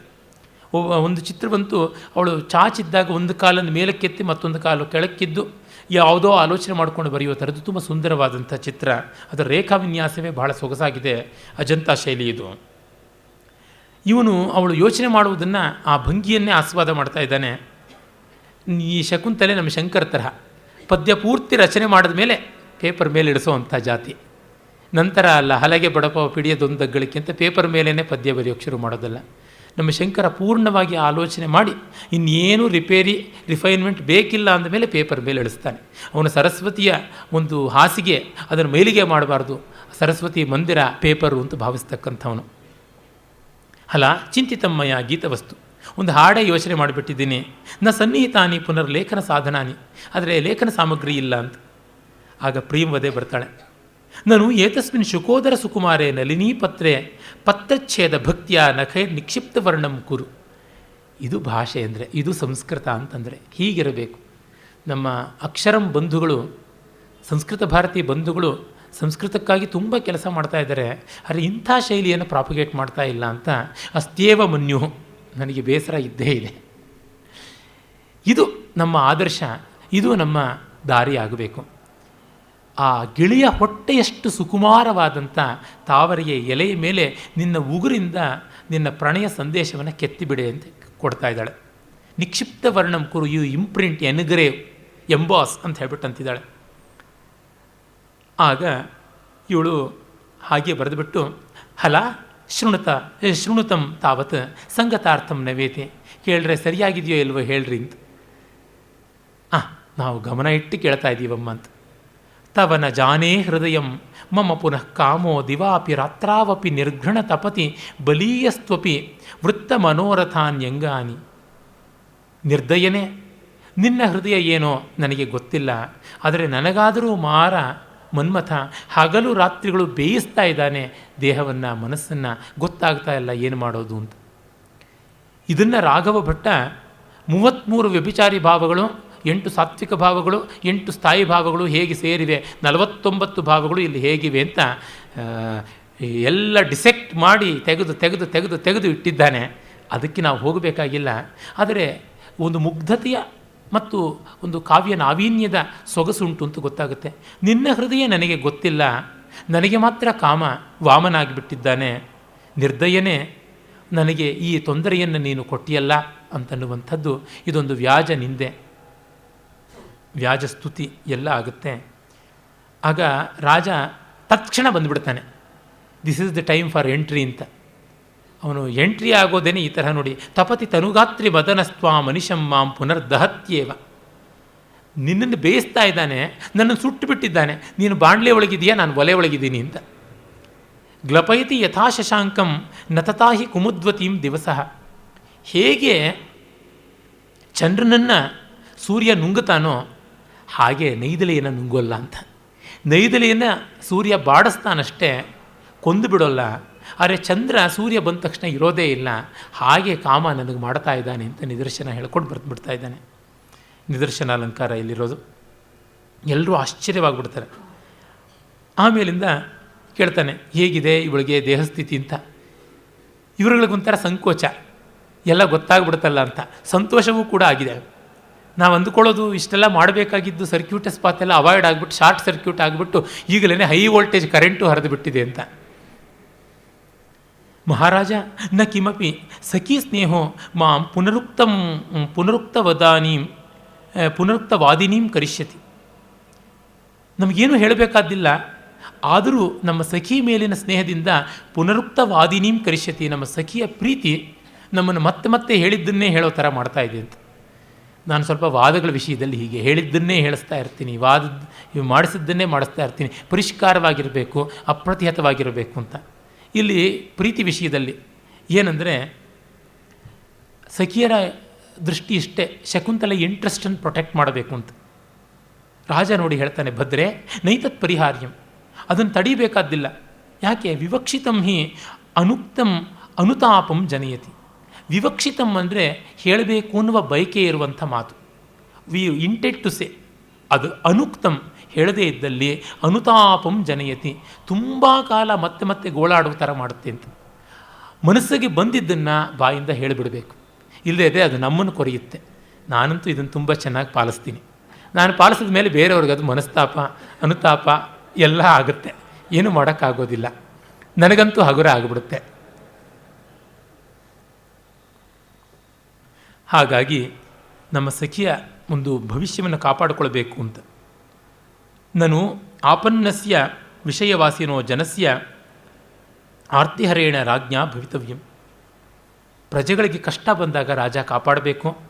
ನಿಮ್ಮ ಪ್ರಜೆಗೆ ಕಷ್ಟ ಬಂದಿದೆ, ಕಾಪಾಡಿ ಅಂತ ಪ್ರೇಮವದೆ ಹೇಳ್ತಾಳೆ. ಆಮೇಲೆ ಪ್ರೇಮವದೆ ಹೇಳ್ತಾಳೆ, ತದರ್ಹಸಿ ಅಭ್ಯುಪಪತ್ಯ ಜೀವಿತಮಸ್ಯಾಹ ಅವಲಂಬಿತು. ಇವಳ ಪ್ರಾಣ ಕಾಪಾಡಬೇಕು ನೀವೀಗ, ಇನ್ನು ನಮಗೇನೂ ತೋರ್ತಾ ಇಲ್ಲ ಅಂತ. ಭದ್ರೆ ಸಾಧಾರಣೋಯಂ ಪ್ರಣಯ ಸರ್ವಥಾ ಅನುಗೃಹೀತೋಸ್ಮಿ. ಸಾಧಾರಣ ಅಂತಂದರೆ ಇಲ್ಲಿ ಆರ್ಡಿನರಿ ಅಂತ ಅರ್ಥ ಅಲ್ಲ. ಒಂದೆರಡು ಇಂಗ್ಲೀಷ್ ಟ್ರಾನ್ಸ್ಲೇಷನಲ್ಲಿ ಆರ್ಡಿನರಿ ಇಸ್ ದಿಸ್ ಲವ್ ಅಂತೆಲ್ಲ ಬಂದುಬಿಟ್ಟಿದೆ. ಸಾಧಾರಣ ಅನ್ನೋದಕ್ಕೆ ಯೂನಿವರ್ಸಲ್, ಲವ್ ಈಸ್ ಯೂನಿವರ್ಸಲ್. ಸರ್ವಥಾ ಅನುಗ್ರಹೀತೋಸ್ಮಿ, ಐ ಆಮ್ ಬ್ಲೆಸ್ಡ್ ಅಂತಂತಾನೆ. ಆಗ ಶಕುಂತಲೆ ಹೇಳ್ತಾಳೆ, ಇವಳಿಗೆ ನೋಡಿ ಆಗಲೇ ಶುರು ಆಗಿಬಿಡುತ್ತೆ. ಇವನು ಅಷ್ಟು ಎಕ್ಸೂಬರೆಂಟಾಗಿ ಹೇಳ್ಕೊಳ್ಳಿಲ್ಲ, ತಾನೇನೋ ಹೇಳಿಬಿಟ್ಟಿದ್ದೀನಿ, ಅವನು ಸ್ವಲ್ಪ ಮಾತ್ರ ಒಂದು ಪದ್ಯ ಹೇಳಿಬಿಟ್ಟ. ಹೆಣ್ಣು ಒಂದು ಹೇಳಿದ್ರೆ ಗಂಡು 10 ಹೇಳಬೇಕಲ್ವ, ಲಜ್ಜೆ ಬಿಟ್ಟು ಹೇಳಬೇಕು. ಅದಕ್ಕೆ ಇವಳು ಹೇಳ್ತಾಳೆ, ಅಲ್ಲ ಕಿಮ್ ಅಂತಃಪುರ ವಿರಹ ಪರ್ಯುತ್ಸುಕಸ್ಯ ರಾಜರ್ಷಿಯರ ಅಪರಾಧೆ ಉಪರೋಧೇನ. ಅಂತಃಪುರದ ಸ್ತ್ರೀಯರ ಬಗ್ಗೆ ಯೋಚನೆ ಮಾಡ್ಕೊಂಡು ಸೊರಗಿರಬಹುದೇ ಏನೋ ಈ ಮಹಾರಾಯರು, ನಾವು ಅವ್ರ ಹತ್ರ ಯಾಕೆ ಹೆಚ್ಚು ಮಾತಾಡೋದು? ಅಂದರೆ ಇವಳು ಏನು ತೀರಾ ಮುಗ್ಧೆ ಅಲ್ಲ, ಇವಳಿಗೂ ಇದೆ ಸಾಕಷ್ಟು ಬೆರಕೆ ಬುದ್ಧಿ ಅಂತ ಗೊತ್ತಾಗುತ್ತೆ. ಸ್ತ್ರೀಣಾಂ ಅಶಿಕ್ಷಿತ ಪಟುತ್ವಂ ಹೇಳೇ ಬಿಡ್ತಾನೆ ಮುಂದೆ. ಹೆಂಗಸರಿಗೆ ಪಾಠ ಹೇಳದೆಯೇ ಇವೆಲ್ಲ ಬಂದುಬಿಡುತ್ತೆ ಅಂತ ದುಷ್ಯಂತನೇ 5ನೇ ಅಂಕದಲ್ಲಿ. ಆಮೇಲೆ ಅನಸೂಯೆ ಹೇಳ್ತಾಳೆ, ಗೊತ್ತಾಗ್ಬಿಡುತ್ತೆ ಏಕೆ ಹೇಳ್ತಾ ಇದ್ದಾಳೆ ಶಕುಂತಲೆ ಅಂತ. ಬಹುವಲ್ಲಭಾಹ ರಾಜ ಅನಶ್ರೂಯಂತೆ. ರಾಜಾನೋ ಬಹುವಲ್ಲಭಾಹ ಅನ್ನುವುದು ಇಲ್ಲಿಂದಲೇ ಬಂದದ್ದು. ರಾಜರಿಗೆ ಬೇಕಾದಷ್ಟು ಬೇಡದಷ್ಟು ಜನ ಇರ್ತಾರೆ. ಯಥಾ ಇಯಂ ನೌ ಪ್ರಿಯಸಖಿ ಬಂಧುಜನ ಶೋಚನೀಯ ನಭವತಿ ತಥಾ ನಿರ್ವರ್ತಯ. ಹೇಗೆ ನಮ್ಮ ಪ್ರಿಯಸಖಿ ಅವಳ ಬಾಂಧವರು ದುಃಖ ಪಡದೇ ಇರುವ ಸ್ಥಿತಿಗೆ ಇರ್ತಾಳೋ ಹಾಗೆ ನೀವು ನೋಡ್ಕೋಬೇಕು ಅಂತ. ನಾವು ಅವಳ ಆತ್ಮೀಯರು ದುಃಖ ಪಡದೇ ಇರೋ ರೀತಿಯಲ್ಲಿ ನೀನು ಇವಳನ್ನು ಮ್ಯಾನೇಜ್ ಮಾಡ್ತೀವೋ ನಾವು ಮುಂದುವರಿತೀವಿ, ಇಲ್ದಿದ್ರೆ ಇಲ್ಲ ಅಂತ ವ್ಯವಹಾರದ ಮಾತಾಡೋಕ್ಕೆ ಶುರು ಮಾಡಿದ್ದಾಳೆ. ನೋಡಿ, ಪ್ರೀತಿಯ ಬಗ್ಗೆ ಮಾತಾಡುವಾಗಲೆಲ್ಲ ಪ್ರಿಯಂವದೆ ಬರ್ತಾಳೆ. ವ್ಯವಹಾರ ರಿಜಿಸ್ಟರ್ ಮಾಡಬೇಕು ಅಂದಾಗ ಇವಳು ಏನಿದ್ರು ವ್ಯಾಲೆಂಟೈನ್ಸ್ ಡೇಗೆ, ಇವಳು ಸಬ್ ರಿಜಿಸ್ಟ್ರಾರ್ ಆಫೀಸ್ಗೆ. ಇದು ಅವರವರೇ ಹಂಚಿಕೊಂಡಿರ್ತಕ್ಕಂಥ ಉದ್ಯೋಗ. ಅಷ್ಟು ಚೆನ್ನ ಅವರವರ ಕರ್ತವ್ಯಗಳನ್ನು ಕವಿ ತೋರಿಸಿ ಆದ್ಯಂತ ಕನ್ಸಿಸ್ಟೆನ್ಸಿ ಇನ್ ಕ್ಯಾರೆಕ್ಟರ್ ತೋರಿಸ್ತಾನಲ್ಲ, ಅದು ತುಂಬ ವಿಶೇಷವಾದದ್ದು. Never the character behaves unworthily in an inconsistent manner. ಅದಕ್ಕೆ ನೋಡಿ ಇವನ ಧೀರವಾದ ಪ್ರತಿಜ್ಞೆ. ಭದ್ರೆ ಕಿಂ ಬಹುನ, ಭದ್ರೆ ಅಂತಂದರೆ ಮೇಡಮ್ ಅಂತನ್ನುವಂಥದ್ದು. ಇಲ್ಲಿವರೆಗೂ ಭವತಿ ಗಿವತಿ ಅಂತೆಲ್ಲ ಹೇಳಿಬಿಟ್ಟು ಗೌರವದಿಂದ ಹೇಳ್ತಾ ಇದ್ದ. ಈಗ ಒಂದು ರೀತಿ cold official dignified language. Bhadre ಕಿಂ ಬಹುನ, ವಾಟ್ ಮೋರ್, ಏನು ಹೇಳೋದು? ಪರಿಗ್ರಹ ಬಹುತ್ವೇಪಿ ದ್ವೇ ಪ್ರತಿಷ್ಠೆ ಕುಲಸ್ಯಮೆ ಸಮುದ್ರ ರಶನಾಚೋರ್ವಿ ಸಖೀಚ ಯುವಯೋರ್ಯಂ. ಪರಿಗ್ರಹ ಅದು ಮ್ಯಾಸ್ಕ್ಯುಲೈನ್ ಜೆಂಡರ್. ಪರಿಗ್ರಹ ಅಂದರೆ ಅಕ್ಸೆಪ್ಟೆನ್ಸ್.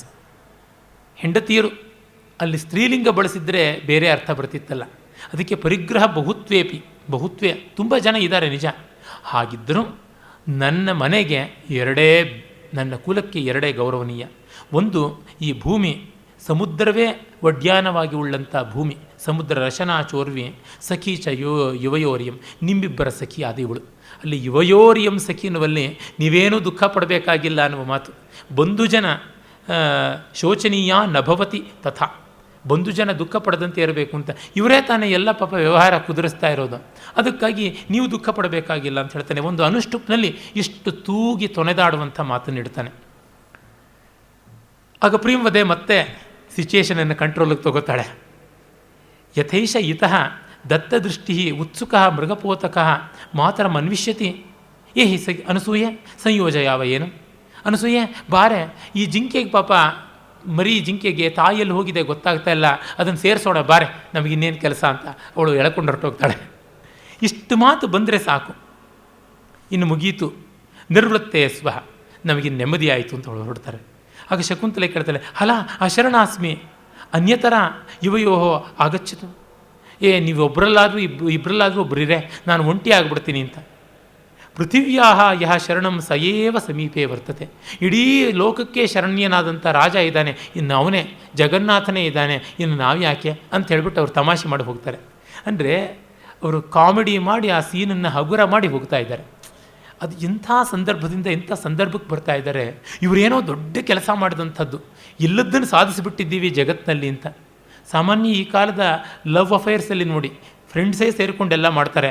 ಇದುವರೆಗೂ ಜಗತ್ತಿನಲ್ಲಿ ಯಾರೂ ಪ್ರೀತಿಸಿಲ್ಲ, ಇದುವರೆಗೂ ಜಗತ್ತಿನಲ್ಲಿ ಇಂಥ ಪಾರ್ಪತ್ಯ ಮಾಡಿಲ್ಲ ಅನ್ನುವಂಥ ದೊಡ್ಡ ಒಂದು ಇನೋವೇಷನ್ ಮಾಡಿದಂತೆ ಮಾಡ್ತಾರೆ. ಅದು ಸರ್ವಥಾ ಪ್ರಕೋಪಕ್ಕೆ ತಿರುಗುತ್ತೆ.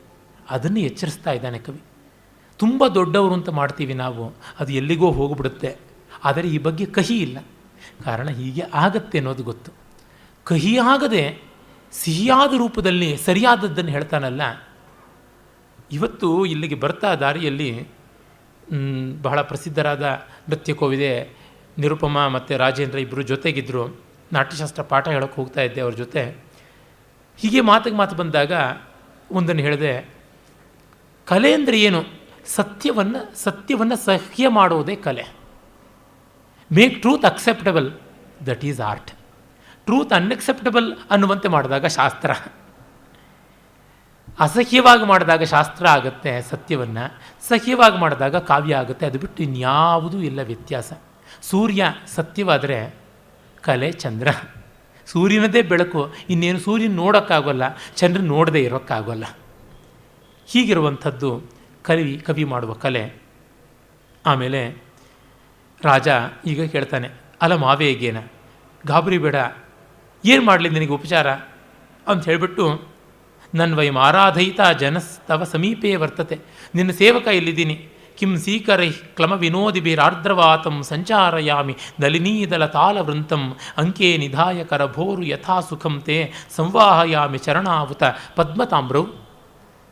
ಕೇಳ್ತಾ ಇದ್ದಾನೆ, ಏನು ಒದ್ದೆಯಾದ ಕಮಲದ ದಳದಿಂದ ಅದರ ಹಿಡಿಯನ್ನೇ ನಾಳವನ್ನೇ ಹಿಡಿಯಾಗಿ ಮಾಡಿಕೊಂಡು ಬೀಸಣಿಗೆಯಂತೆ ಬೀಸಲೆ, ಅಥವಾ ಮಡಿಲಿನಲ್ಲಿಟ್ಟುಕೊಂಡು ಕರಭೋರು ನಿನ್ನ ಕಾಲುಗಳು ಕಮಲದಂತೆ ಕೆಂಪಾಗಿರುವ ಕಾಲುಗಳನ್ನು ಒತ್ತಿ ಒತ್ತಿ ಸಮಾಧಾನಗೊಳಿಸಲೇ.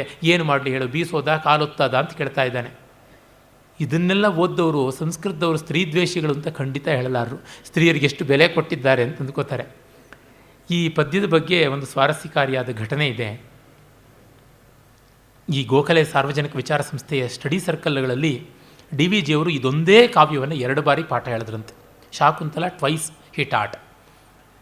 ಆಗ ಈ 3ನೇ ಅಂಕಕ್ಕೆ ಬಂತು, ಈ ಪದ್ಯ ಮುಗಿದಿದೆ, ಮುಂದಿನ ವಾರ ಮೀಟಿಂಗ್ ನಡೆಯುವಾಗ ಏನಪ್ಪ ಈ ಪದ್ಯ ಬಾಯ್ಹಾಟ್ ಮಾಡಿದ್ರ ಅಂತ. ಇಲ್ಲ ಅಂದರು. ಏನಯ್ಯ, ಎಷ್ಟು ಒಳ್ಳೊಳ್ಳೆ ಪದ್ಯ ಇದೆ ಶಾಕುಂತಲದಲ್ಲಿ, ಕೆಲವಾದರೂ ಬಾಯ್ಪಾಠ ಮಾಡದಿದ್ರೆ ಏನು ಪ್ರಯೋಜನ? ಅದೆಲ್ಲ ಹೋಗಲಿ, ಯಾವ ಸೃಷ್ಟರಾಧ್ಯ ಇಲ್ಲದೆ ಇದ್ದರೂ ಇದು ಒಂದಾದರೂ ಕಂಠಪಾಠ ಮಾಡಬಾರ್ದೆ, ಉತ್ತರೋತ್ತರ ಪ್ರಯೋಜನಕ್ಕೆ ಬರ್ತಾ ಇತ್ತು ನಿಮಗೆ ಅಂತಂದ್ರಂತೆ. ಇದನ್ನು TN ಪದ್ಮನಾಭನ್ ಅವರು ನನಗೆ ಹೇಳಿದ್ದು ನೆನಪಾಗುತ್ತೆ. ಆಮೇಲೆ ಶಕುಂತಲೆ ನೋಡಿ ಎಚ್ಚೆತ್ತುಕೊಂಡು ಬಿಡ್ತಾಳೆ. ನ ಮಾನನೀಯೇಷು ಆತ್ಮಾನಂ ಅಪರಾಧಯಿಷ್ಯ, ಆದರಣೀಯರಲ್ಲಿ ನಾನು ಅವಿನಯ ತೋರಿಸೋಲ್ಲ ಅಂತ. ನೀನು ನನಗೆ ಗಂಡನಾಗುವನು, ನಿನ್ನ ಕೈಯಲ್ಲಿ ನಾನು ಕಾಲೊತ್ತಿಸ್ಕೊಳ್ಳೋದೆ, ನಿನ್ನ ಕೈಯಲ್ಲಿ ಗಾಳಿ ಬೀಸ್ಕೊಳ್ಳೋದೆ.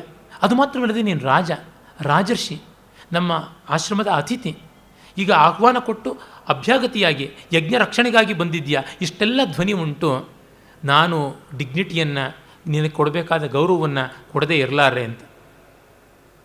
ಆಮೇಲೆ ಅದಕ್ಕೆಲ್ಲ ಸಂಕೋಚ ಪಟ್ಕೊಳ್ಬೇಕಾಗಿಲ್ಲ ಅಂತ ಹೇಳಿಬಿಟ್ಟು ಅವನು ಹೇಳ್ತಾನೆ, ಉತ್ಸೃಜ್ಯ ಕುಸುಮಶಯನಂ ನಲಿನೀದಲ ಕಲ್ಪಿತ ಸ್ತನಾವರಣ ಕಥಮಾತಪೇ ಗಮಿಷ್ಯಸಿ ಪರಿಬಾಧ ಪೇಲವೈರಂಗೈ. ಅವಳು ಎದ್ದು ಹೋಗೋಕ್ಕೆ ಸಿದ್ಧವಾಗ್ತಾಳೆ. ಇವನು ಹೀಗೆ ಮುಂದುವರಿತಾ ಇದ್ದಾನೆ ಅಂತ ಕಪ್ಪಂತ ಹಿಡ್ಕೊಳ್ತಾನೆ. ನಿನಗಿನ್ನೂ ಶ್ರಮ ತಗ್ಗಿಲ್ಲ, ನಿನ್ನ ಮುಖ ಇನ್ನೂ ಬಾಡುತ್ತೆ, ಬೇಸಿಗೆ ಇನ್ನೂ ಇದೆ, ಯಾಕೆ ಹೋಗ್ತಿದ್ದೀಯಾ, ನಿಲ್ಲು ಅಂತ. ಆ ಹೊತ್ತಿಗೆ ಸಂಜೆ ಆಗ್ತಾ ಇದೆ. ಆಗ ಇವಳು ಹೇಳ್ತಾಳೆ, ಪೌರವ ರಕ್ಷ ವಿನಯಂ. ವಿನಯ ಅಂದರೆ ಕ್ಯಾರೆಕ್ಟರ್. ಪೌರವ ನೋಡಿ, ದುಷ್ಯಂತ ಅಂತ ಹೇಳೋಲ್ಲ, ಪುರುವಂಶ ಇಂಥದ್ದು. ತಂದೆಗಾಗಿ ಯೌವನವನ್ನೇ ಬಲಿ ಕೊಟ್ಟು ಮುಪ್ಪನ್ನು ತಗೊಂಡ ಪೂರ್ವಿನ ವಂಶವಪ್ಪ ನಿಮ್ಮದು. ಹಾಗಾಗಿ ಧರ್ಮ ದೊಡ್ಡದು, ಅದನ್ನು ಕಾಪಾಡಿಕೊಳ್ಬೇಕು. ಪೌರವ ರಕ್ಷ ವಿನಯಂ ಮದನ ಸಂತಪ್ತಾಪಿ ನಖಲು ಆತ್ಮಾನ ಪ್ರಭವಾಮಿ. ನಾನು ಕಾಮಬಾಧೆಯಿಂದ ತಪ್ತಳಾಗಿದ್ದರೂ ಕೂಡ ವಶವಾಗೋಕ್ಕೆ ಸಿದ್ಧ ಇಲ್ಲ ನಾನು. ನಖಲ್ ಆತ್ಮನ ಪ್ರಭವಾಮಿ, I can't succumb to your desires ಅನ್ನುವ ದೃಷ್ಟಿಯಿಂದ ಅವಳು ಹೇಳ್ತಾ ಇದ್ದಾಳೆ. ಅವನು ಅರ್ಥ ಮಾಡ್ಕೊಳ್ತಾನೆ ಅದನ್ನು. ಆದರೂ ಭೀರು ಅಲಂ ಗುರು ಜನ ಭಯೇನ ದೃಷ್ಟ್ವಾತೆ ವಿದಿತ ಧರ್ಮ ತತ್ರ ಭವಾನ್ ತತ್ರ ದೋಷಂ ಗ್ರಹಿಷ್ಯತಿ ಕುಲಪತಿ ಅಪಿ ಚ ಗಾಂಧರ್ವೇಣ ವಿವಾಹೇನ ಬಹ್ಯೋ ರಾಜರ್ಷಿ ಕನ್ಯಕಾ ಶ್ರೂಯಂತೆ ಪರಿಣೀತಾಸ್ತಾ ಪಿತೃಭಿಶ್ಚಾಭಿನಂದಿತಾ. ಹೀಗೆಲ್ಲ ಸಂದೇಹ ಬೇಡ, ಗಾಂಧರ್ವ ವಿವಾಹ ಮಾಡಿಕೊಳ್ಳೋಣ ಅಂತ ಹೇಳ್ತಾನೆ. ಆಗ ಗಾಂಧರ್ವ ವಿವಾಹ ಆಗುವುದು. ಅದು ಮುಂದೆ ಕಥೆಯಲ್ಲಿ ಸೂಚಿತವಾಗುತ್ತೆ, ರಂಗದ ಮೇಲೆ ಬರೋಲ್ಲ. ಅದು ಮಾರ್ಮಿಕವಾಗಿದೆ. ಇವರು ವಿವಾಹ ಅನ್ಸೀನ್. ಇವರ ಪ್ರಣಯ ಗೋಚರವಾದಂತೆ ವಿವಾಹ ಗೋಚರವಾಗೋಲ್ಲ. ಎಲ್ಲ ಲವ್ ಮ್ಯಾರೇಜ್ಗಳ ರೀತಿಯೇ ಇಷ್ಟು. ಮ್ಯಾರೇಜ್ ಗೊತ್ತಾಗೋಲ್ಲ, ಲವ್ ಮಾತ್ರ ಕಾಣಿಸುತ್ತೆ, ಕಡೆಗೆ ಲವ್ ಮಿರೇಜ್ ಆಗಿ ಉಳಿಯುತ್ತೆ. ಶಕುಂತಲೆ ಹೇಳ್ತಾಳೆ, ನಾನು ಸಖಿಯರನ್ನು ಬಯಸ್ತೀನಿ ಈಗ ಅಂತ. ಭೂಯೋಪಿ ಸಖೀ ಜನಂ ಅನುಮಾನಯಿಷ್ಯೆ ಮುಂಚತಾವನ್ಮ, ನನ್ನನ್ನು ಬಿಟ್ಬಿಡು ಅಂತ ಕೈ ಬಿಡಿಸ್ಕೊಳ್ತಾಳೆ. ಹಾಗೆ ಬಿಡಿಸ್ಕೊಳ್ತಾ ಇದ್ದಂತೆಯೇ ಅವನು ಮುಖವನ್ನು ತಿರುಗಿಸ್ಕೊಳ್ತಾನೆ. ಆಗೋಳು ಜಾರಿ ಹೋಗ್ತಾಳೆ. ಮುಖಮಸ್ಯಾಹ ಸಮುನ್ನಯಿತು ಇಚ್ಛತಿ ಶಕುಂತಲಾ ನಾಟ್ಯೇನ ಪರಿಹರತಿ. ಅವನು ಚುಂಬಿಸೋಕ್ಕೆ ಮುಂದಾದಾಗ ಇವಳು ಜಾರಿಕೊಂಡು ಬಿಡ್ತಾಳೆ. ಅಷ್ಟೊತ್ತಿಗೆ ನೋಡಿ ಕಾಳಿದಾಸನ ಸೆನ್ಸಾರ್ಶಿಪ್ ಎಷ್ಟು ಬೇಗ ಜಾಗೃತವಾಗುತ್ತೆ. ನೇಪಥ್ಯದಲ್ಲಿ ಸಖಿಯರು ಹೇಳ್ತಾರೆ, ಚಕ್ರವಾಕ ವಧು ಆಮಂತ್ರಯಸ್ವ ಸಹಚರಂ ಉಪಸ್ಥಿತ ರಜನಿ. ಚಕ್ರವಾಕ ವಧು, ನಿನ್ನ ಗೆಳೆಯನಿಗೆ ಹೇಳು ಗುಡ್ ಬೈ ಅಂತ, ರಾತ್ರಿ ಬರ್ತಾ ಇದೆ. ರಾತ್ರಿಯಲ್ಲಿ ಚಕ್ರವಾಕ ದಂಪತಿಗಳಿಗೆ ಪರಸ್ಪರ ಕಾಣುವ ಯೋಗ ಇಲ್ಲ, ಸೂರ್ಯ ಇದ್ದಾಗಲೇ. ಹಾಗಾಗಿ ವಿರಹ ಬಂತು, ದೂರ ಆಗಿ ರಾತ್ರಿ ಬಂತು ಅಂತ. ರಾತ್ರಿ ಅಂದರೆ ಗೌತಮಿ. ತಕ್ಷಣ ಎದ್ದುಬಿಟ್ಟು, ಪೌರವ ಗೌತಮಿ ಈತಯೇವಾಗಚ್ಚತಿ, ಆರ್ಯ ಗೌತಮಿ, ದೂರ ಹೋಗು ಅಂತ ಹೇಳಿಬಿಟ್ಟು ಅವಳು ಬಂದುಬಿಡ್ತಾಳೆ. ಅವನು ಮರೆಯಲ್ಲಿ ನಿಂತ್ಕೋತಾನೆ. ಗೌತಮಿ ಬಂದು ಶಾಂತ್ಯುದಕ ಕೊಡ್ತಾಳೆ. ಮತ್ತು ಹೇಳ್ತಾಳೆ, ಪರಿಣತೋ ದಿವಸ ಏಹಿ ಉಡಜಮೇವ ಗಚ್ಚಾವ. ಸಾಯಂಕಾಲ ಆಯ್ತಮ್ಮ, ಬಾ ಗುಡಿಸಲಿಗೆ ಹೋಗೋಣ ಅಂತ. ಆಗ ಶಕುಂತಲೆ ಹೋಗ್ತಾ, ಇವನಿಗೆ ಬೇಸರ ಆಗಬಾರ್ದಲ್ಲ, ಮುಂದೆ ಎಲ್ಲಿ ಮೀಟ್ ಮಾಡ್ತೀವಿ ಅನ್ನೋದು ಹೇಳಬೇಕಲ್ವ, ಅದನ್ನು ಸೂಚನೆ ಕೊಡ್ತಾಳೆ. ಲತಾವಲಯ ಸಂತಾಪಹಾರಕ ಆಮಂತ್ರಯೇ ತ್ವಾಂ ಭೂಯೋಪಿ ಪರಿಭೋಗಾಯ. ಲತಾ ಮಂಟಪವೇ, ಮತ್ತು ಇಲ್ಲಿಯೇ ನಿನ್ನನ್ನು ಮತ್ತೆ ಮತ್ತೆ ನೋಡುವಂತಾಗಲಿ, ನೀನೀಗ ನನ್ನನ್ನು ಬಿಟ್ಟುಕೊಡು ಅಂತ ಕೈ ಮುಗಿದು ಹೋಗ್ತಾಳೆ. ಇವಳು ಇಡೀ ಪ್ರಕೃತಿಯನ್ನೇ ಸೋದರ ಸ್ನೇಹದಿಂದ ಕಾಣುವವಳು. ಅದಕ್ಕೆ ಗೌತಮಿಗೂ ಏನೂ ಅನಿಸೋದಿಲ್ಲ. ಆ ಜಾಣ್ಮೆ ಎಲ್ಲ ಉಂಟು. ಒಂದು ಕಡೆ ಬರುತ್ತೆ, ಅಪ್ಪಯ್ಯ ದೀಕ್ಷಿತರ ಕುವಲಯಾನದಲ್ಲಿ ಸೂಚನೆ ಬರುವಂಥ ಒಂದು ಪದ್ಯ. ಒಬ್ಬಳು ತನ್ನ ಪ್ರೀಕರನಿಗೆ ಮತ್ತೆ ಎಲ್ಲಿ ಮೀಟ್ ಮಾಡೋದು ಅಂತಂದರೆ ಕೈಯಲ್ಲಿ ಕಮಲ ಇದ್ದಿದ್ದನ್ನು ಹೀಗೆ ದಳ ಮುಚ್ಚಿಡ್ತಾಳಂತೆ. ಅಂದರೆ ಕಮಲದ ದಳ ಮುಚ್ಚಿಕೊಳ್ಳೋದು ಸಾಯಂಕಾಲಕ್ಕೆ, ಕಮಲ ಇರೋದು ಇಲ್ಲಿಯ ಸರೋವರದ ಹತ್ರ, ಆ ನಮ್ಮ ಪುಷ್ಕರಣಿ ಹತ್ತಿರ ನಾಳೆ ಸಂಜೆ ಇದೇ ಹೊತ್ತಿಗೆ ಮೀಟ್ ಮಾಡೋಣ ಅಂತ ಅದು ಸೂಚನೆ. ಹಾಗೆ ಇವಳು ಹೊರಡ್ತಾಳೆ. ಆಗ ರಾಜ ಅಂದುಕೋತಾನೆ, ಮುಹುರಂಗುಲಿ ಸಂವೃತಾಧರೋಷ್ಟಂ ಪ್ರತಿಷೇಧಾಕ್ಷರ ವಿಕ್ಲವಾಭಿರಾಮಂ ಮುಖಮಂಸ ವಿವರ್ತಿ ಪಕ್ಷ್ಮಲಾಕ್ಷ್ಯಾ ಕಥಮಪ್ಯುನ್ನಮಿತಂ ನ ಚುಂಬಿತಂತು. ಮುಹುರಂಗುಲಿ ಸಂವೃತಾಧರೋಷ್ಟಂ, ಮತ್ತೆ ಮತ್ತೆ ಬೆರಳಿಂದ ತುಟಿನ ಮುಚ್ಚಿಕೊಳ್ತಾ ಇದ್ದಳು. ಪ್ರತಿಷೇಧಾಕ್ಷರ ವಿಕ್ಲವಾಭಿರಾಮಂ, ಬೇಡ ಬೇಡ ಬೇಡ ಅಂತ ತಡವರಿಸಿ ಹೇಳ್ತಾ ಇದ್ಳು. ಮುಖಮಂಸ ವಿವರ್ತಿ ಪಕ್ಷ್ಮಲಾಕ್ಷ್ಯಾ, ಪಕ್ಷ್ಮಲಾಕ್ಷಿ ಅಂತಂದರೆ ಸೊಗಸಾಗಿ ಮಿಟುಕಿಸಬಲ್ಲ ಕಣ್ಣುಳ್ಳವಳು, ಒಳ್ಳೆ ರೆಪ್ಪೆ ಇರ್ತಕ್ಕಂಥವಳು, ಆರ್ಟಿಫಿಷಿಯಲ್ ಐಲ್ಯಾಶಸ್ ಎಲ್ಲ ಹಾಕಿಸ್ಕೊಳ್ಳದೆ ಇದ್ದವಳು. ಅವಳು ಭುಜದ ಕಡೆಗೆ ಮುಖ ತಿರುಗಿಸಿದ್ಲು ಅಂತ, ಅಂದರೆ ಹೀಗೆ ಮುಖ ಓರೆ ಮಾಡ್ತಾ ಇದ್ಲು ಮುಖವನ್ನು. ಮುಖಮಂಸ ವಿವರ್ತಿ, ಹೆಗಲಿನ ಕಡೆಗೆ ಭುಜ ತಿರುಗಿಸ್ತಾ ಇದ್ದಂಥವಳು. ಕಥಮಪ್ಯುನ್ನಮಿತಂ, ಅವಳು ಮುಖವನ್ನು ಎತ್ತೊಕ್ಕಾಯಿತು. ಕಥಮಪಿ, ಹೇಗೋ ಮುಖವು ಎತ್ತೊಕ್ಕಾಯಿತು, ಆದರೆ ಮುದ್ದಿಸೋಕ್ಕಾಗಲಿಲ್ಲ ಅಂತ ಅವನ ನಿರಾಶೆಯನ್ನು ಹೇಳ್ಕೊಳ್ತಾ ಇದ್ದಾನೆ. ಈಗೆಲ್ಲಿಗೆ ಹೋಗಲಿ, ಸಾಯಂಕಾಲದ ಹೋಮಧೂಮ ಇನ್ನೇನು ಹೇಳಬೇಕು, ಆಗ ಹೋಗಬೇಕು, ಇನ್ನೂ ಇಲ್ಲ, ಏನು ಮಾಡೋದು ಗೊತ್ತಾಗ್ತಾ ಇಲ್ಲ, ಹೇಗೆ ಹೊತ್ತು ಕಳೀಲಿ, ಈ ಕ್ಲೈಮ್ಯಾಕ್ಸಿಗೆ ಬಂದು ವಾಪಸ್ ಹೋಗಬೇಕಾಗಿದೆಯಲ್ಲ ಅಂತ ಅವನ ಚಿಂತೆ. ಈ 3ನೇ ಅಂಕವನ್ನು ಇಷ್ಟು ಉತ್ಥಾನವಾಗಿ ಮುಗಿಸ್ತಾ ಇದ್ದಾನೆ. ಅಲ್ಲಿ ಇವಳು ಮುಖ ಎತ್ತುಕೊಂಡು ಮುಖದ ಪರದೆಯನ್ನೇ, ಮುಖಕ್ಕೆ ಅಡ್ಡ ಆಗಿದ್ದ ಪರದೆಯನ್ನೇ ಎತ್ತಿಬಿಟ್ಟಿದನು. ಜಾತೆ ಮುಹೂರ್ತಕಮ್ಮ ಲಜ್ಜಸ್ವ, ಮಗಳೇ ಒಂದು ಕ್ಷಣ ಲಜ್ಜೆ ಬೇಡಮ್ಮ, ಪರದೆ ಎತ್ತು, ಮುಖ ತೋರಿಸು ಅಂತ ಹೇಳ್ತಾಳೆ ಗೌತಮಿ. ಎತ್ತಿ ನಾನು ನಿನ್ನ ಹೆಂಡತಿ ಅಂತ ಬಂದರೂ ಕೂಡ ಬೇಡ ಅಂತ ಬಿಡ್ತಾನೆ ಅಂತಂದರೆ ನೋಡಿ ಯಾವ ರೀತಿ ಬೆಳವಣಿಗೆ ಆಗುತ್ತೆ ಸಂದರ್ಭಗಳು. ಅವನು ನೋಡ್ತಾ ಇದ್ದಾನೆ ಅವಳ ಹಾಸಿಗೆಯನ್ನೇ. ಅವಳಿಲ್ಲ ಲತಾ ಮಂಟಪದಲ್ಲಿ, ಹೂವಿನ ಹಾಸಿಗೆ ಇದೆ. ತಸ್ಯಾ ಪುಷ್ಪಮಯೀ ಶರೀರ ಲುಲಿತ ಶಯ್ಯ ಶಿಲಾಯಾಮಿಯಂ ಕ್ಲಾಂತೋ ಮನ್ಮಥಲೇಖ ಏಷ ನಲಿನೀ ಪತ್ರೆ ನಖೈರರ್ಪಿತ. ಇವಳ ಹೂವಿನ ಹಾಸಿಗೆ ಶಿಲಾತಲದ ಮೇಲೆ ಹಾಗೇ ಇದೆ. ಅವಳ ಶರೀರದಲ್ಲಿ ಉದ್ದಾಡಿ ಉರುಳಾಡಿ ಅದು ಅಲ್ಲಲ್ಲಿ ಹೂಗಳೆಲ್ಲ ಜಜ್ಜಿ ಬಾಡಿ ಹೋಗಿವೆ. ಅವಳ ಒಂದು ಮನ್ಮಥಲೇಖ, ಮದನ ಲೇಖ ಯಾವುದಿದೆ ಅದು ಬಾಡ್ತಾ ಇದೆ. ಇನ್ನೇನು ಹಸ್ತಾತ್ ಭ್ರಷ್ಟಮಿದಂ ಬಿಸಾಭರಣಮಿತ್ಯಾಸಜ್ಯಮಾನಿಕ್ಷಣ. ಅವಳ ಕೈ ಹಿಡಿದಾಗ, ಅವಳು ಜಾರಿಸಿಕೊಂಡು ಹೋಗುವಾಗ ಕೈಗೆ ಸುತ್ತುಕೊಂಡಿದ್ದ ಹೂವಿಂದ ಕೂಡಿದ್ದಂತಹ ತಾವರೆಯ ದಂಟು ಇಲ್ಲೇ ಜಾರಿದೆ. ಅದನ್ನು ತೆಗೆದುಕೊಂಡಿದ್ದಾನೆ. ಒಂದು ನೃತ್ಯ ಮಾಡುವಾಗ ಎಷ್ಟೆಲ್ಲ ಬಳಸಿಕೊಳ್ಳಬಹುದು ನೋಡಿ. ನಿರ್ಗಂತುಂ ಸಹಸಾ ನವೇತ ಸಗ್ರಹ ಚಕ್ನೋಮಿ ಶೂನ್ಯಾದಪಿ. ಖಾಲಿ ಆಗಿದ್ದರೂ ಈ ಒಂದು ಲತಾ ಮಂಟಪದಿಂದ ಆಚೆಗೆ ಹೋಗೋದಕ್ಕೆ ಮನಸ್ಸಾಗ್ತಾ ಇಲ್ಲ. ಇಲ್ಲಿಯೇ ಕಣ್ಣು ಬೀಳ್ತಾ ಇದೆ, ಇಲ್ಲಿಯೇ ಮನಸ್ಸಿದೆ ಅಂತಂತ ಇದ್ದಾನೆ. ಇಷ್ಟೆಲ್ಲ ಹೇಳಿದ ಕಾಳಿದಾಸ ಅವಳ ಪ್ರಣಯ ಪತ್ರ ಏನು ಮಾಡ್ದ, ಏನಾಯಿತು ಅನ್ನೋದು ಹೇಳ್ತಾ ಇಲ್ಲ. ಪ್ರಾಯಶಃ ದುಷ್ಯಂತ ತೊಗೊಂಡು ಹೋಗಿರಬೇಕು ಅಂತ ಅನಿಸುತ್ತೆ. ಅದನ್ನು ಒಂದು ಮೆಮೆಂಟೋ ಥರ ಇಟ್ಕೊಳ್ಳೋದಕ್ಕೆ, ಅದನ್ನೊಂದು ಸ್ಮರಣಿಕೆಯಾಗಿ ಕಾಪಾಡೋದಕ್ಕೆ ತೆಗೆದುಕೊಂಡು ಹೋಗಿರಬೇಕು. ಆದರೆ ಅದು ಬಾಡಿ ಹೋಗಿ ಅದು ಮರೆತು ಹೋಯ್ತೋ ಏನೋ, ಹೇಳದೆ ಬಿಟ್ಟಿದ್ದಾನೆ. ಅನುಕ್ತವೇ ರಮಣೀಯವಾದದ್ದು. Heard melodies are sweet but those of unheard are sweeter ಅಂತಾರಲ್ಲ. ನಾನು ಒಂದು ಕಥೆ ಬರೆದಿದ್ದೀನಿ, ಶಕುಂತಲೆಯ ಪ್ರಣಯ ಪತ್ರ ಅಂತ. ಈ ಒಂದು ಘಟನೆಯನ್ನೇ ಇಟ್ಟುಕೊಂಡು ಕಾಳಿದಾಸ ಮತ್ತು ಅವನ ಆಶ್ರಯದಾತನಾದ ಚಂದ್ರಗುಪ್ತ ವಿಕ್ರಮಾದಿತ್ಯ ಮತ್ತು ಅವನ ಹೆಂಡತಿಯರು ಕುಬೇರನಾಗ ಮತ್ತು ಧ್ರುವದೇವಿ, ಇವರ 4 ನಡುವೆ ನಡೆಯತಕ್ಕಂಥ ಘಟನೆ ಥರ ಒಂದು ಕಲ್ಪನೆ ಮಾಡಿ ಕಥೆ ಬರೆದೆ. ಅಷ್ಟು ಸುಕುಮಾರ ಮನೋಹರವಾದಂಥ ಸಂದರ್ಭದಿಂದ 3ನೇ ಅಂಕ ಇನ್ನೇನು ಮುಗಿಸ್ಬೇಕು ಅಷ್ಟರೊಳಗೆ ಕರ್ತವ್ಯದ ಕರೆ ಬಂದಿದೆ. ಇವನು ನೋಡಿ ಇಷ್ಟು ಉತ್ಥಾನ ಪ್ರಣಯಿಯಾಗಿದ್ದರು, ಕಾಮಿಯಾಗಿದ್ದರು, ಧರ್ಮ ಮರೆತಿಲ್ಲ ಅನ್ನೋದಕ್ಕೆ ಸಾಯಂತನೇ ಸವನ ಕರ್ಮಣಿ ಸಂಪ್ರವೃತ್ತೆ ವೇದೀಂ ಹುತಾಶನವತೀಂ ಪರಿತಃ ಪ್ರಕೀರ್ಣಾ ಛಾಯಾಶ್ಚರಂತಿ ಬಹುಧಾ ಭಯಮಾದದಾನಾ ಸಂಧ್ಯಾ ಪಯೋಧ ಕಪಿಶ ಪಿಶಿತಾಶನಾನ.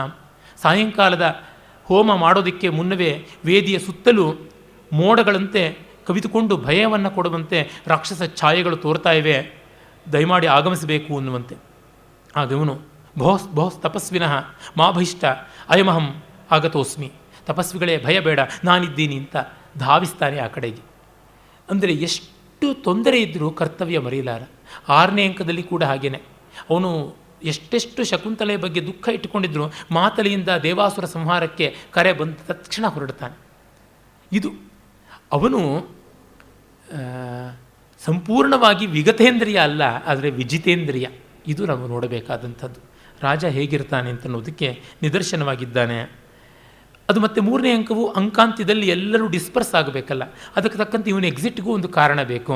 ಮೊದಲು ಆರಂಭ ಆಗೋದು ಶಾಂತ್ಯುದಕವನ್ನು ಪ್ರಸ್ತಾವ ಮಾಡ್ತಾ ದರ್ಭಹಸ್ತನಾಗಿರುವಂಥ ಯಜಮಾನ ಶಿಷ್ಯನಿಂದ, ಈಗ ಮುಗಿಯೋದು ಹೋಮ ವೇದಿಕೆಯ ಕಡೆಗೆ ಹೋಗುವ ದುಷ್ಯಂತನಿಂದ.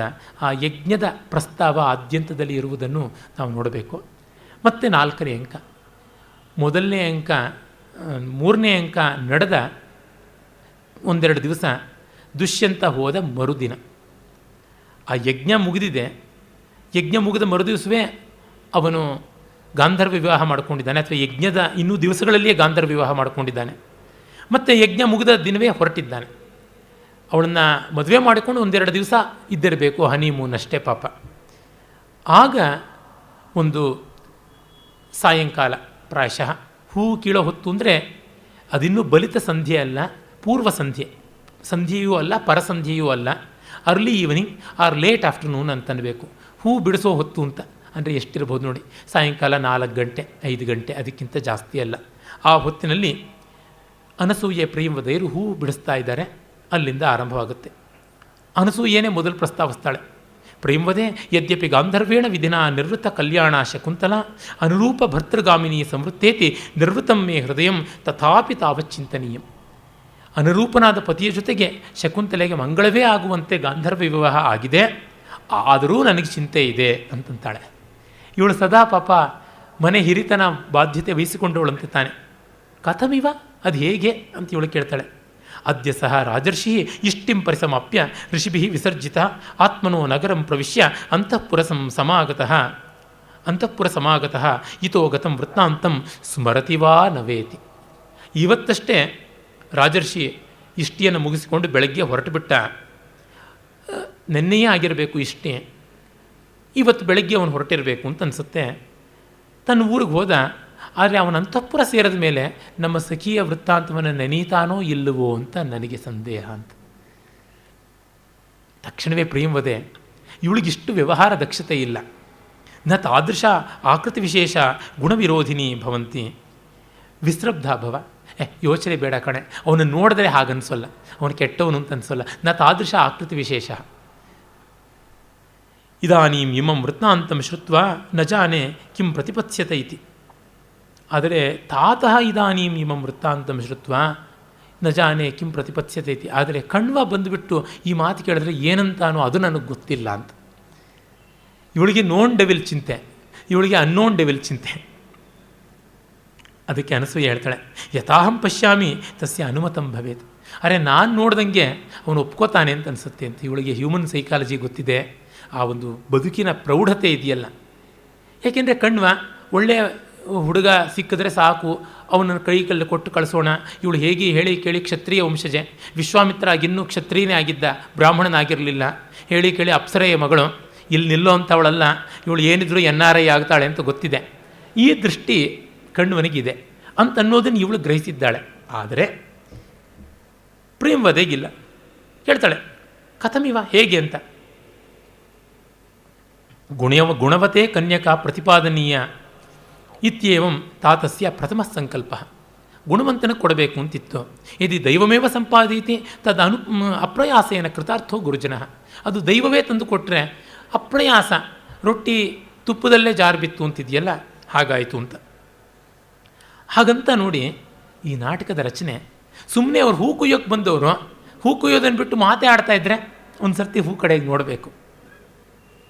ಸಖಿ ಏವಂ ನನ್ವಿಧಂ ಪುಷ್ಪಭಾಜನಂ ವಿಲೋಕ್ಯ ಅವಚಿತಾನಿ ಬಲಿಕರ್ಮ ಪರ್ಯಾಪ್ತಾನಿ ಕುಸುಮಾನಿ. ಸಾಕು ಅನ್ಸುತ್ತೆ ಕಾಣೆ ಪೂಜೆಗೆ ಬೇಕಾದಷ್ಟು ಹೂವು ಅಂತಂದುಕೊಳ್ಳೋದು.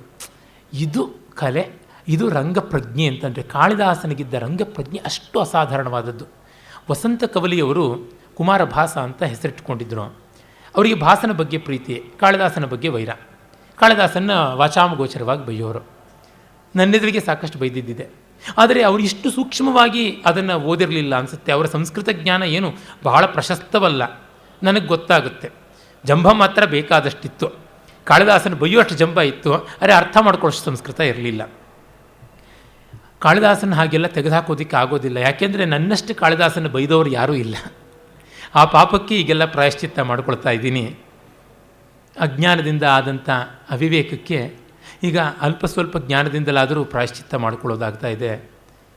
ಆಗ ಅನಸೂಯೆ ಹೇಳ್ತಾಳೆ, ನಾನು ಸಖ್ಯ ಶಕುಂತಲಾಯ ಸೌಭಾಗ್ಯ ದೇವತಾ ಅರ್ಚನೀಯ.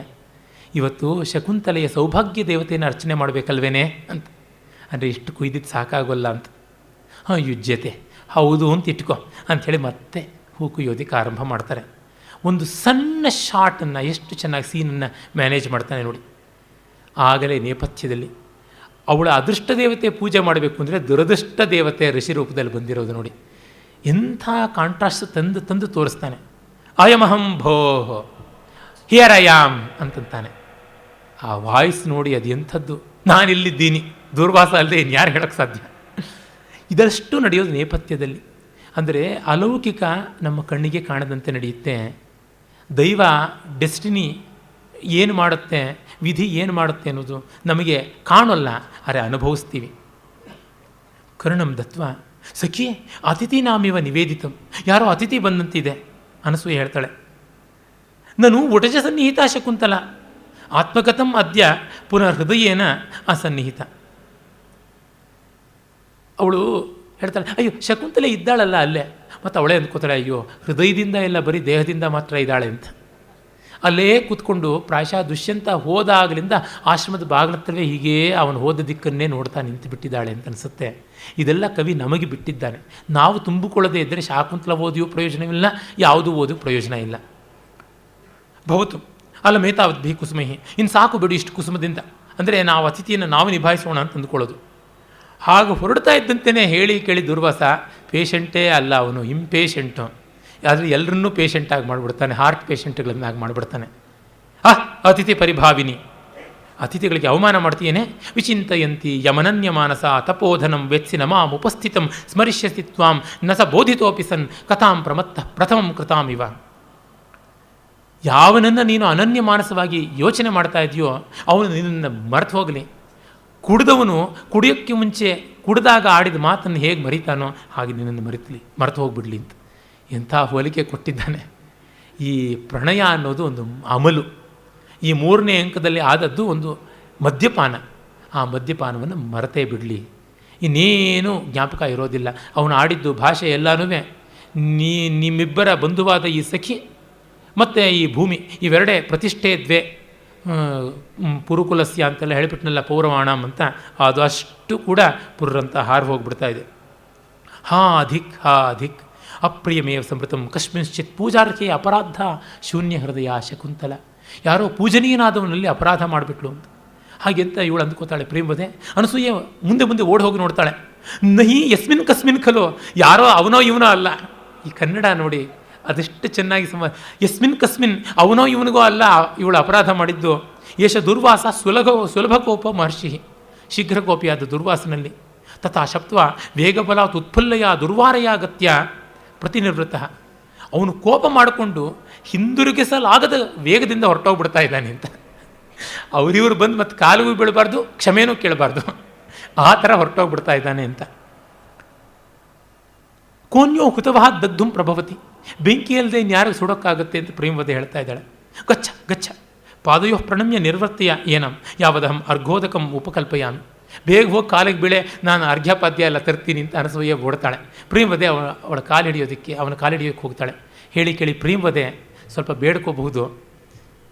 ಅವಳು ಹೊರಡೋಕ್ಕೆ ಧಾವಂತದಿಂದ ಅನಸೂಯೆ ಹೊರಡ್ತಾಳೆ. ಪ್ರೇಮವದೆ ಎಕ್ಸಿಟ್, ಅವಳು ಹೋಗ್ತಾಳೆ. ಅನಸೂಯೆನೇ ಹೊರಟೋಗ್ಬಿಟ್ರೆ ಸ್ಟೇಜ್ ಖಾಲಿ ಆಗುತ್ತಲ್ಲ, ಆಗಬಾರ್ದು. ಸುಮ್ಮನೆ ಅಲ್ಲಿ ನಿಲ್ಲೋಕ್ಕೂ ಆಗೋಲ್ಲ, ಅರ್ಘ್ಯಪಾದ್ಯ ತರಬೇಕು. ಎಡವು ಬೀಳ್ತಾಳೆ, ಬುಟ್ಟಿಯಿಂದ ಹೂವೆಲ್ಲ ಚೆಲ್ಲಾಡಿಬಿಡುತ್ತೆ. ಅದೊಂದು ಅಪಶಕುನ ಬೇರೆ. ಪೂಜೆಗಂತ ಇಟ್ಟ ಹೂವು ಮಣ್ಣು ಪಾಲಾಯಿತು. ಅಯ್ಯೋ ಬಿದ್ದುಬಿಡ್ತಲ್ಲ, ಇದು ಏನು ಮಾಡೋದು ಅಂತಂದುಕೊಂಡು ಅವಳು ಸ್ವಲ್ಪ ತತ್ತರಿಸ್ತಾ ಅದನ್ನೆಲ್ಲ ಕನ್ಸಾಲಿಡೇಟ್ ಮಾಡೋ ಹೊತ್ತಿಗೆ ಪ್ರೇಮವದೆ ಬರ್ತಾಳೆ. ಸಖಿ ಪ್ರಕೃತಿ ವಕ್ರಃ ಸಹ ಕಸ್ಯ ಅನುನಯಂ ಪ್ರತಿಗೃಹಾತಿ ಕಿಮಪಿ ಪುನಃ ಸಾನುಕೃಶ ಕೃತಃ.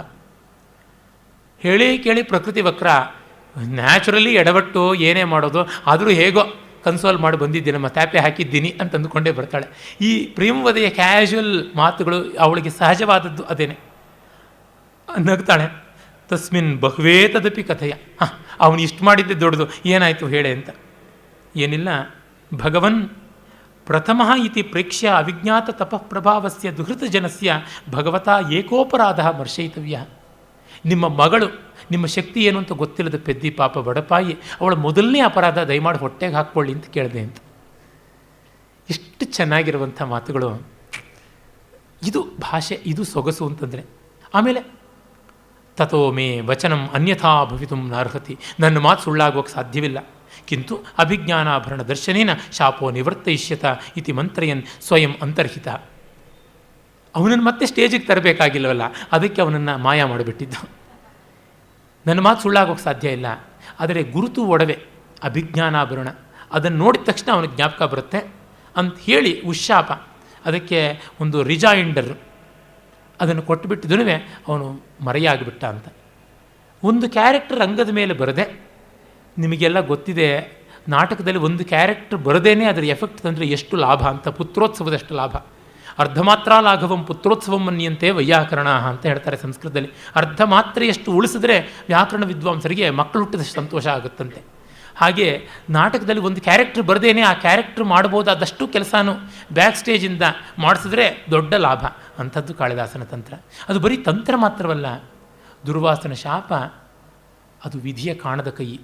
ಡಿ ವಿ ಜಿ ಬರೀತಾರಲ್ಲ, ಕಾಮ ಮನ್ಯು ಇವು ಎರಡೂ ಸಂಗತವಾಗಿ ಸದಾ ಇರತಕ್ಕಂಥದ್ದು. ಕಾಮ ಕೆರಳಿದರೆ ರುದ್ರ ಕೆರಳಬೇಕು. ಕಾಮ ವಿಜೃಂಭಿಸಿದಾಗ ರುದ್ರ ಬಂದು ದಂಡ ಕೊಟ್ಟು ಕಾಮನನ್ನು ಸಕಾಲದಲ್ಲಿ ಬಾ ಅಕಾಲದಲ್ಲಿ ಬೇಡ ಅಂತ ಮಾಡಬೇಕು.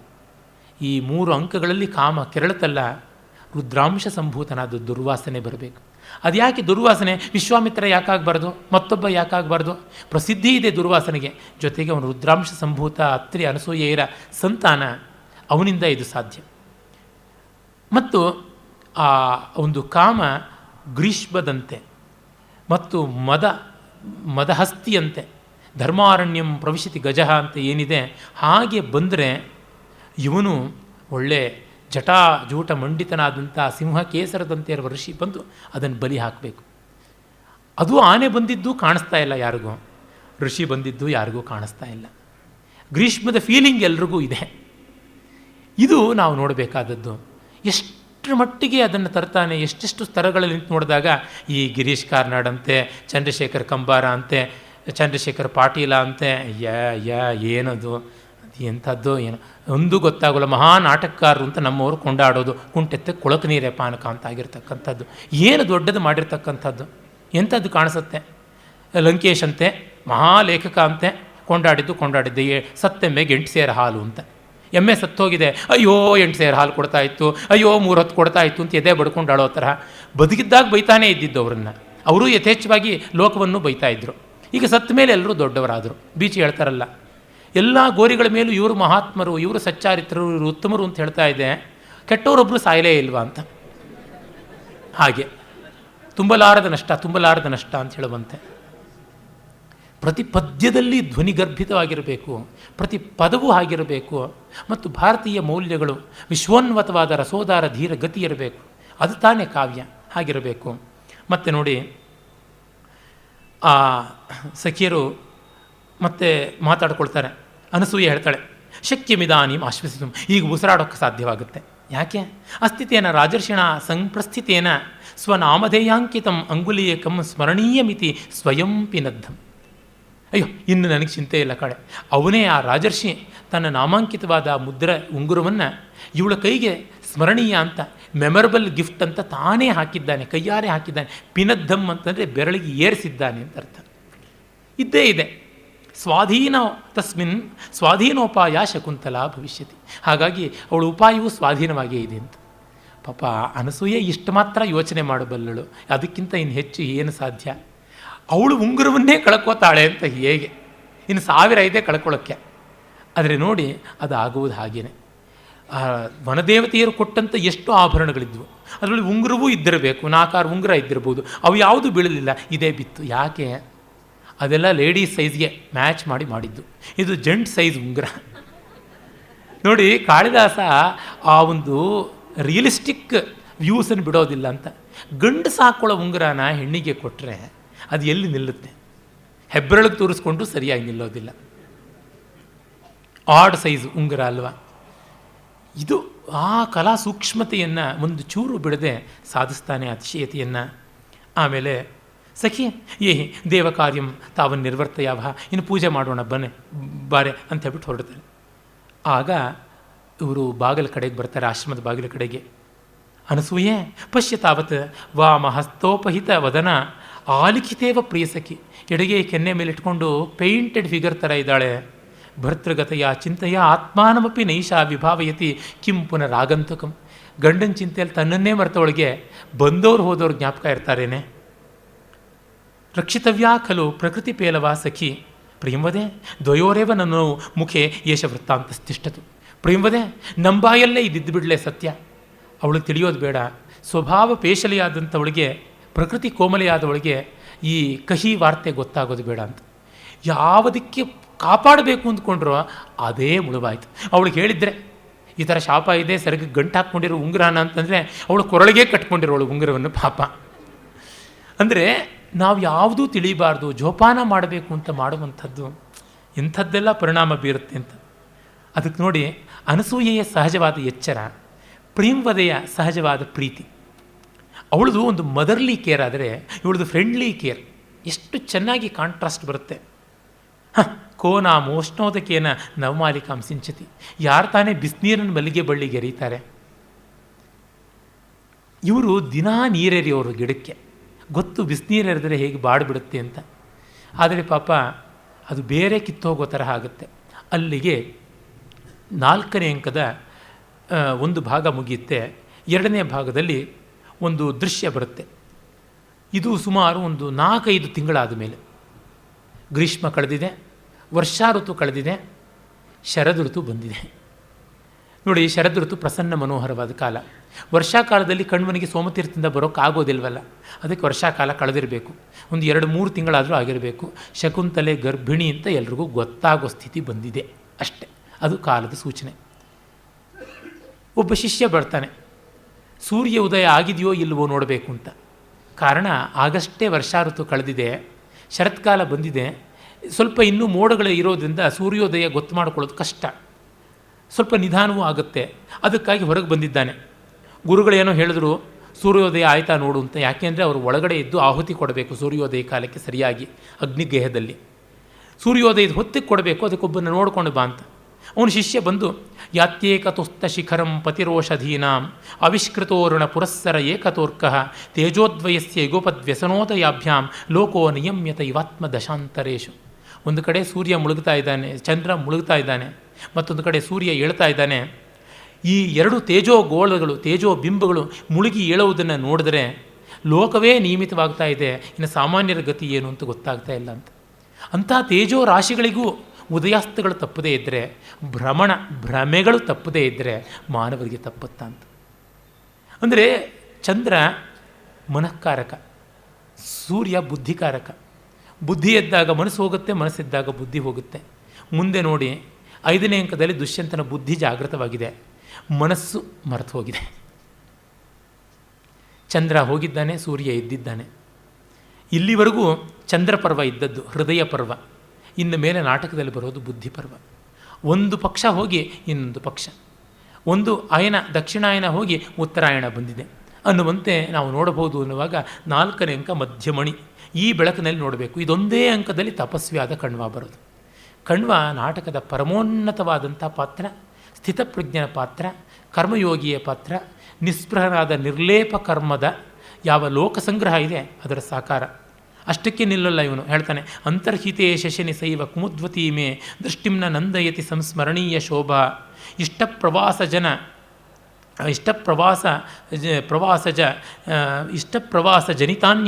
ಜನಿತಾನ್ಯಬಲಾಜನಸ್ಯ ಇಷ್ಟಪ್ರವಾಸ ದುಃಖಾನಿ ನೂನ ಮತಿಮಾತ್ರ ಸುದುಸ್ಸಹಾನಿ. ಚಂದ್ರ ಹೋದ, ನೈದಿಲೆಗೆ ದುಃಖ, ಅದು ಮುದುಡುಕೊಳ್ತಾ ಇದೆ. ಸೂರ್ಯ ಬಂದರೂ ಅದಕ್ಕೆ ಬೇಸರವೇ ಆಗ್ತಾ ಇದೆ, ಯಾವುದೂ ಬೇಡ ಅನಿಸ್ತಾ ಇದೆ. ಆತ್ಮೀಯರು ಪ್ರವಾಸಕ್ಕೆ ಹೋದಾಗ ಅವರ ಪತ್ನಿಯರಿಗೆ ಸಂಕಟವಲ್ಲದೆ ಮತ್ತೇನು ಅಂತ ವಿರಹಿಣಿಯ ಸ್ಥಿತಿಯನ್ನು ಹೇಳ್ತಾ ಇದ್ದಾನೆ. ಅವಳಿಗೆ ಅದೇ ಸ್ಥಿತಿ ಇದೆ, ಇನ್ನದೇ ಬರುತ್ತೆ ಅನ್ನೋದು ಅದು ಒಂದು ಧ್ವನಿ. ಇವೆರಡೂ ಪ್ರಾತಃ ಕಾಲೋಚಿತವಾದ ವಸಂತ ತಿಲಕ ಛಂದಸ್ಸಿನಲ್ಲಿ ಇವೆ. ನೋಡಿ, ಇದನ್ನು ಅವನು ಬೆಳಗಾಗಿ ಎದ್ದು ನೋಡಿಕೊಂಡು ಬಾ ಅಂದರೆ ಇದನ್ನು ಕವಿ ಒಬ್ಬ ವಟುವಿನ ಮೂಲಕ ಹೇಳಿಸೋದು ಅಂತಂದರೆ ಭವಿಷ್ಯತ್ತನ್ನೇ ಹೇಳಿಸ್ತಾ ಇದ್ದಾನೆ ಅದು ಗೊತ್ತಾಗುತ್ತೆ. ಒಂದು ಕಡೆ ದುಷ್ಯಂತನ ಸ್ಥಿತಿ, ಇನ್ನೊಂದು ಕಡೆ ಅವಳ ಸ್ಥಿತಿ, ಎರಡೂ ಕೂಡ ಸಮಾನ ವೃತ್ತಗಳಲ್ಲಿ ಸಮಾನವಾಗಿ ಹೇಳ್ತಾ ಇದ್ದಾನೆ. ಇನ್ನು ಗುರುಗಳಿಗೆ ಹೋಗಿ ಹೇಳ್ತೀನಿ ಸೂರ್ಯೋದಯ ಆಯಿತು ಅಂತ ಬರ್ತಾನೆ. ಆ ತಕ್ಷಣವೇ ಅಪಟಿಕ್ಷೇಪ ಅಂದರೆ ಸ್ಕ್ರೀನನ್ನು ಹಠಾತ್ತನೆ ತಳ್ಳಿಕೊಂಡು ಸೂಚನೆ ಇಲ್ಲದೆ ಪಾತ್ರ ಪ್ರವೇಶ ಮಾಡೋದಕ್ಕೆ ಹೇಳ್ತಾರೆ. ಆ್ಯಂಗ್ಸೈಟಿಯಲ್ಲಿದ್ದಾಗ ಹಾಗೆ ಅನಸೂಯೆ ಅಪಟಿಕ್ಷೇಪಣ ಹೇಳ್ತಾ ಇದ್ದಾಳೆ. ಯಾಕೆಂದರೆ ಅಂದು ಬೆಳಗ್ಗೆ ತಾನೇ ಕಣ್ವ ಬಂದಿದ್ದಾನೆ ಅಥವಾ ಹಿಂದಿನ ರಾತ್ರಿ ಬಂದಿದ್ದಾನೆ. ಏನು ಮಾಡೋದು ಗೊತ್ತಿಲ್ಲ. ಶಕುಂತಲೆ ಗರ್ಭವತಿಯಾಗಿಬಿಟ್ಟಿದ್ದಾಳೆ. ಲೋಕಕ್ಕೆ ಗೊತ್ತಾದರೆ ಗತಿ ಏನು? ಅದು ಹೇಗೋ ಕಷ್ಟಪಟ್ಟು ಮುಚ್ಚಿಟ್ಟಿದ್ದಾರೆ ಆಶ್ರಮದಲ್ಲಿ. ಎಷ್ಟು ಕಷ್ಟ ನೋಡಿ. ನಮೇ ಉಚಿತೇಶ್ವಪಿ ನಿಜಕಾರ್ಯೇಶು ಹಸ್ತಪಾದಂ ಪ್ರಸರತಿ.